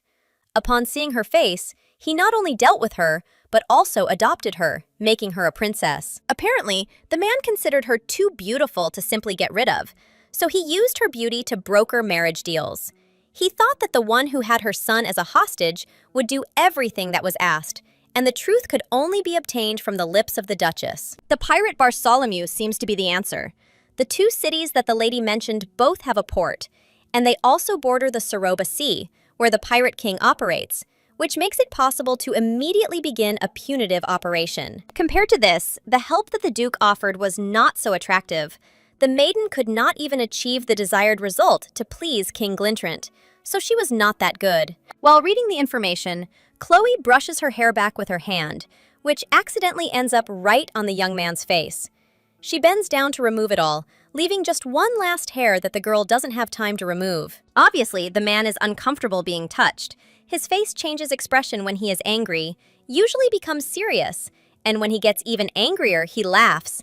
Usually he blushes only when he is worried. The girl cannot give a logical account of her behavior. She recalls the words about how they fell in love while working together late at night. She was always sure that there was no chance for love or simple sympathy. Seeing the Duke in this light, the lady feels as if everything has changed. She almost admitted the thought that he likes her, which, in fact, still remains more than an absurd assumption, considering what he is like. Chloe forces herself to pull herself together and reminds herself that the young man doesn't like her and never will. Anything can happen, and their intimacy is nothing special.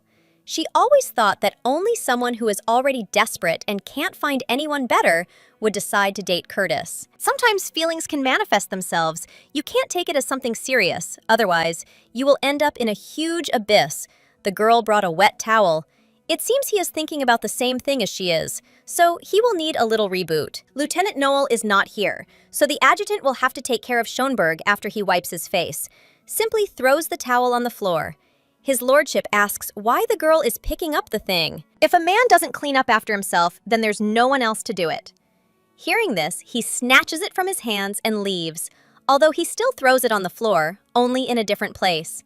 An aristocrat doesn't know the value of things at all. Schoenberg is once again convinced that the room is a bit cramped, and by playing on his pity, the beauty shows with her whole body that she was always very uncomfortable working late in such conditions, although she was not the only one who worked overtime. His lordship has a separate bedroom and a private bathroom, and the bed is comfortable. It must be very pleasant on it.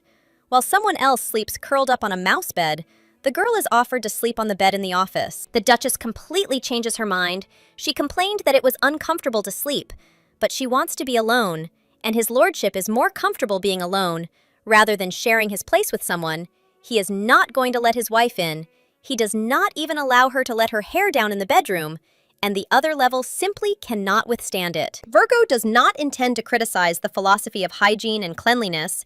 She has different rules, and this is normal, but she wants to show that they do not get along together. Untying the tail, Chloe scares with her hair. Even if Isabella hadn't let it slip about the stain, rumors would have soon spread that the young man definitely had problems with his head.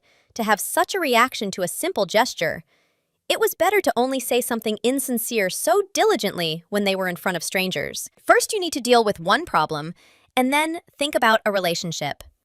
Curtis said that he wants to have an affair, but at this rate, it will be difficult for him to find someone for himself. Time is running out. The heroine was sure that the young man would forget about everything. If Glintrit hadn't interfered at the banquet, it would have been possible to select at least one or two candidates.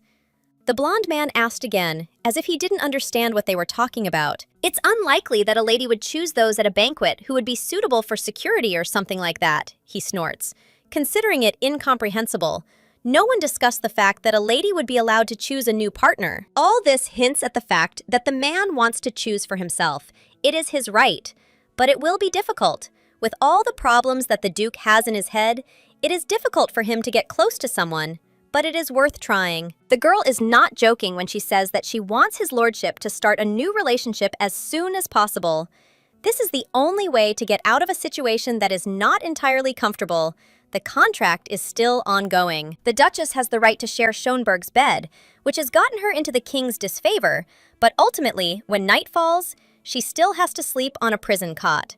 She expected this, so she endures, but she won't tolerate it forever. Constant humiliation will not be to anyone's liking.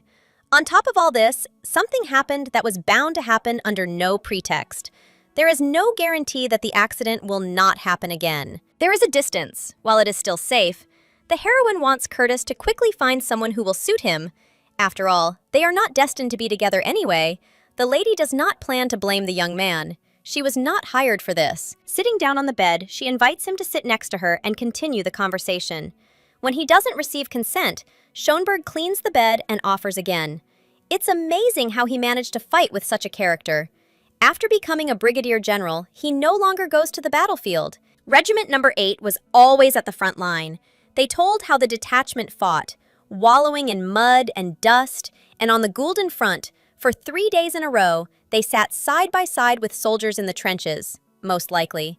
There they had to restrain themselves with all their might and endure. What's happening in the castle can also be called a war.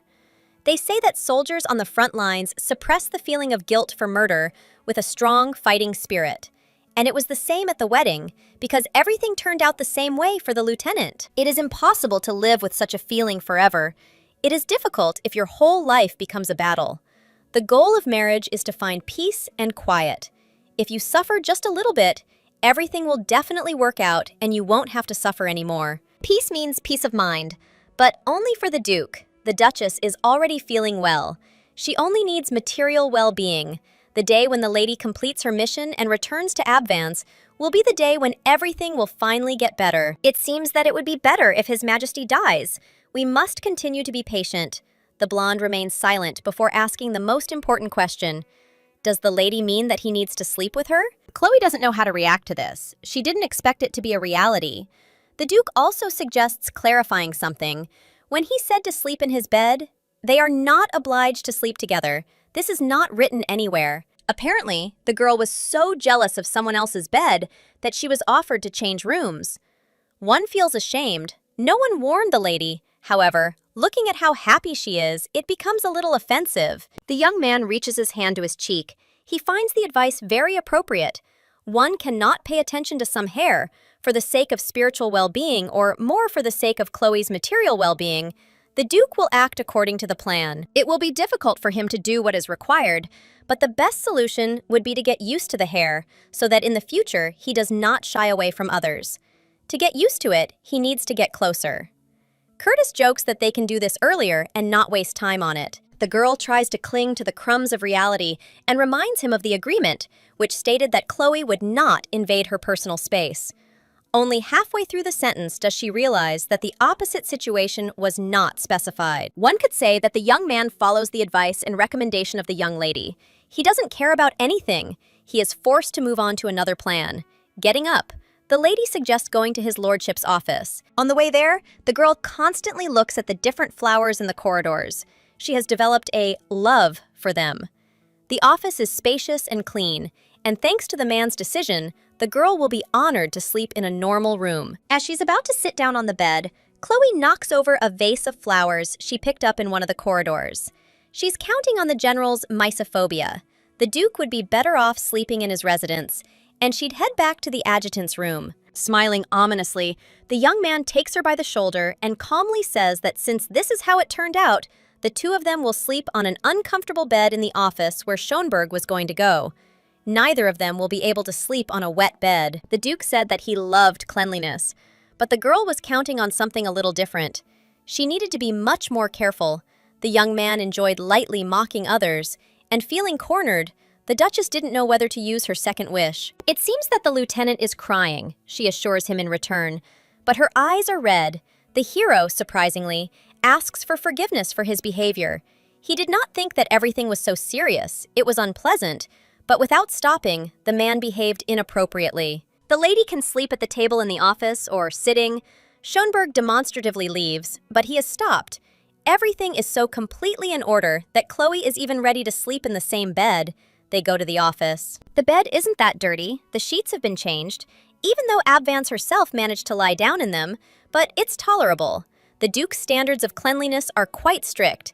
He needs to disinfect everything that has ever been used. It all comes down to the theory that Chloe liked her boss. She realizes that she regrets her decision to lie down next to him. It's logical that she must have had separate incentives, otherwise she wouldn't have been able to hold on to the position for 3 months. There wasn't even any reward for it. Whether or not the bed would have to be changed as a reward, the young man knew that it was uncomfortable to sleep in. He constantly worked until dawn, not because it brought him pleasure. The guards were in disarray, a gathering of idle aristocrats who wanted to gain status. Theodora is a good example of an excellent guardsman. The unit that the general commanded during the war was entirely composed of such people. They could be called exemplary. By order of His Majesty, my brother was transferred to work from a wonderful place to the guard, where he found it unbearable. Just at that time, Chloe arrived. At first, it seemed to her that the general was a military maniac. The young man reveals his cards. He heard the adjutant call him, and even knows that she played darts, using his portrait as a target. The lady cannot swear that this did not happen, so he thanks her for her generosity. He wants to laugh. There have been many reasons for laughter lately. When Abvance is nearby, the gentleman allows himself to relax. The maiden again says something funny, mentioning that, in fact, she only married to teach him a lesson. Everything is said to his face, but the Duke's reaction is unexpected. At the time, the girl was a little out of her mind. You can imagine what would happen to a person if he worked night shifts for 3 days straight and then suddenly became his boss's mate. Chloe improvised about her family when she told the story. Marriage turned out not to be as terrible as it seemed. You can't call someone who pays $10 million a year a disaster. The young man jokes that the words about marriage being good sound ambiguous when they are close. He needs to find a mistress quickly. It's uncomfortable to sleep at night. The girl stretched out and squeezed Schoenberg. She sleeps carefree at any time. She's used to it, because she huddled all the time with the younger ones. Her brothers and sisters are very similar to her in character, just as independent. I remember a recent conversation. Leah said that she and Iris were going home. She knew that it was not very right to live at the expense of her older sister's husband. They could not constantly take advantage of hospitality and go to school by carriage. In that house, which was already quite dilapidated, an attack could have been carried out. It was possible to find out about the condition without arriving at the place. The Duke checked everything. The place turned out to be truly ideal for hired killers. The house is small and old. There are small rooms, 2 or 3 old beds, and on the wall there is an illegible map and traces of Iris's presence. The young man wonders if the Duchess slept there just as peacefully. The world is full of those who do not get along with their families and are ready to kill them. Of all the people the master knows, Abvans is the strangest and funniest. He hears the voice of his mother, who has been haunting him for a long time, advising him to die because there is nothing good in such a life. It becomes hard to breathe. The sensations roll in. Chloe calls Iris and presses the young man closer to her. The voice has disappeared. It becomes easier. A strange feeling of safety finally appears. It has become noticeably better. Despite the fact that the hair touches his body and face, he does not experience such strong aversion as it used to. He needs to move away. Inside, he is fighting the desire to stay in the arms. If the Duke moves away, Chloe will wake up almost immediately. The bed in the adjutant's room is the same as the prisoner's, but it turns out to be much more comfortable than one could have imagined. The prisoners are living too well. It's not right. The Duke decides to cancel the bed replacement. Abvans will be indignant, but nothing can be done. It is necessary to quickly complete the investigation and close the case in order to fire Philip from the residence, or keep him under supervision. Early in the morning, one of the detachment commanders came to see Lieutenant Monpeace and asked him to do something with the adjutant's office, hinting at what was going on there. The brunette couldn't believe his ears, so he went to check everything out himself.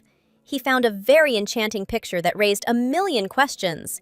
He went to work and asked to send the two to him as soon as they woke up. The young man simply ran away and asked not to say that he had seen anything. He knew in advance that he would not be able to withstand the hysteria and bad character of the general who had woken up in someone's arms. The situation with the vase was turned around in such a way that the maid was to blame for everything. It's amazing how outstanding Alicia was. If she was able to prepare a fake, sell it, and even steal $3 million.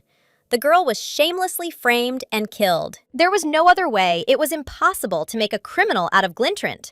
The king is still covering for her. He says that the Duchess can be kept as a hostage, although there is no more use for her. Princess Beatrice even hosted a tea party to pretend she was trying to reconcile the brothers. Chloe doesn't want to be there. She doesn't want to pretend it's normal to share a table with Isabella. Even though the young man asked Frederick to send the necessary servants, the spy will still get in one way or another. There will be an important event at the tea party. The crown princess must introduce Iris as her future chaperone. The fact that the girl is appointed as a mentor for life will later become a huge advantage when she decides to go out into society. It is unknown whether she will want to study or make her debut and look for a husband. I wanted to do everything possible for her, so that all roads are open. The girl wants to ask something. The Duke said that he would grant a divorce, taking the blame on himself. As soon as the favorable time comes, he does not know what time exactly. He did not even think about it. Answering a question with a question, Schoenberg asks whether Abvans knew that she would marry a general when she took up the post of adjutant. Anything could lie ahead. Every turn leads to something new. In the future, a lady should not be involved in choosing a mistress. Her taste is not trusted. A man is even worse in this matter. This can be understood by looking at the one he made his wife. The words came out contradictory. Chloe insulted herself. The girl falls silent. She went too far and should have already gotten what she deserved, but nothing happened. It becomes awkward. The heroine herself does not know, since when the confusion between them began. She does not suspect that it all began that morning when they woke up in an embrace. being on the bed in the adjutant's office. After what happened, the two feel awkward with each other. They feel that they cannot find a common topic of conversation, and if they do find one, she quickly cuts herself off. In the morning, the lady thought that she was with Iris. She belatedly wondered why her sister's head was so big. Opening her eyes, she saw Curtis's face. Screaming, the heroine pushed him out of bed. Schoenberg defends himself by saying that he did nothing. He was just sleeping peacefully, and then he was hugged. The Duchess probably thought that her sister had come to her at night, asking for forgiveness for her behavior. Curtis didn't say anything then. It hit him in the face in the morning. He woke up quickly, so he could go and complete the investigation. The girl also needed to get ready. The moment passed in an instant, but even hours later, there is still a certain tension in the air. The young man looks handsome, and it is necessary to remind him that the lady does not want to pay attention to him. A promise is difficult to keep. Before the wedding, it was much easier, although the girl got angry every time she saw the general's face, and then took out her anger with darts, which she threw at his portrait. Images of the past flash before my eyes. The way the man stood on one knee, the way he helped me tie my dress, the shock of the kiss at the wedding. All of this just won't leave my head. It wouldn't hurt to erase the memory with a spell. Virgo helps herself calm down with the words that her boss said earlier. He said that he was going to find a mistress as soon as possible. The adjutant is working. They are too different, so there is no need to take everything too emotionally. There's no point in further developing the relationship. Neither of them benefits from trying their luck. Due to the difference in status, each will represent a weakness for the other. Curtis also pays attention, but this is not a reason for an affair. The girl answers the question about what she's been thinking about again. The idea of changing the contract appears in her head. She needs to remember what Chloe signed when she became an adjutant. Because of this, she won't even be able to quit. According to the rules, once a contract is signed, it cannot be changed. The man shows himself to be that same evil boss. The only difference is that he pays in abundance, which is something to be proud of. At the entrance, they ask for invitations. A standing guard greets the Schoenberg couple and lets them go ahead. Tea will be served soon. Once again, wild thoughts creep into her head, and the girl becomes so immersed in them that she doesn't notice how someone offers her a hand and helps her get out of the carriage. The Duke understands what Chloe wants to do, but he will only agree to make changes to the contract if he also makes some adjustments. Advance needs to think things through carefully.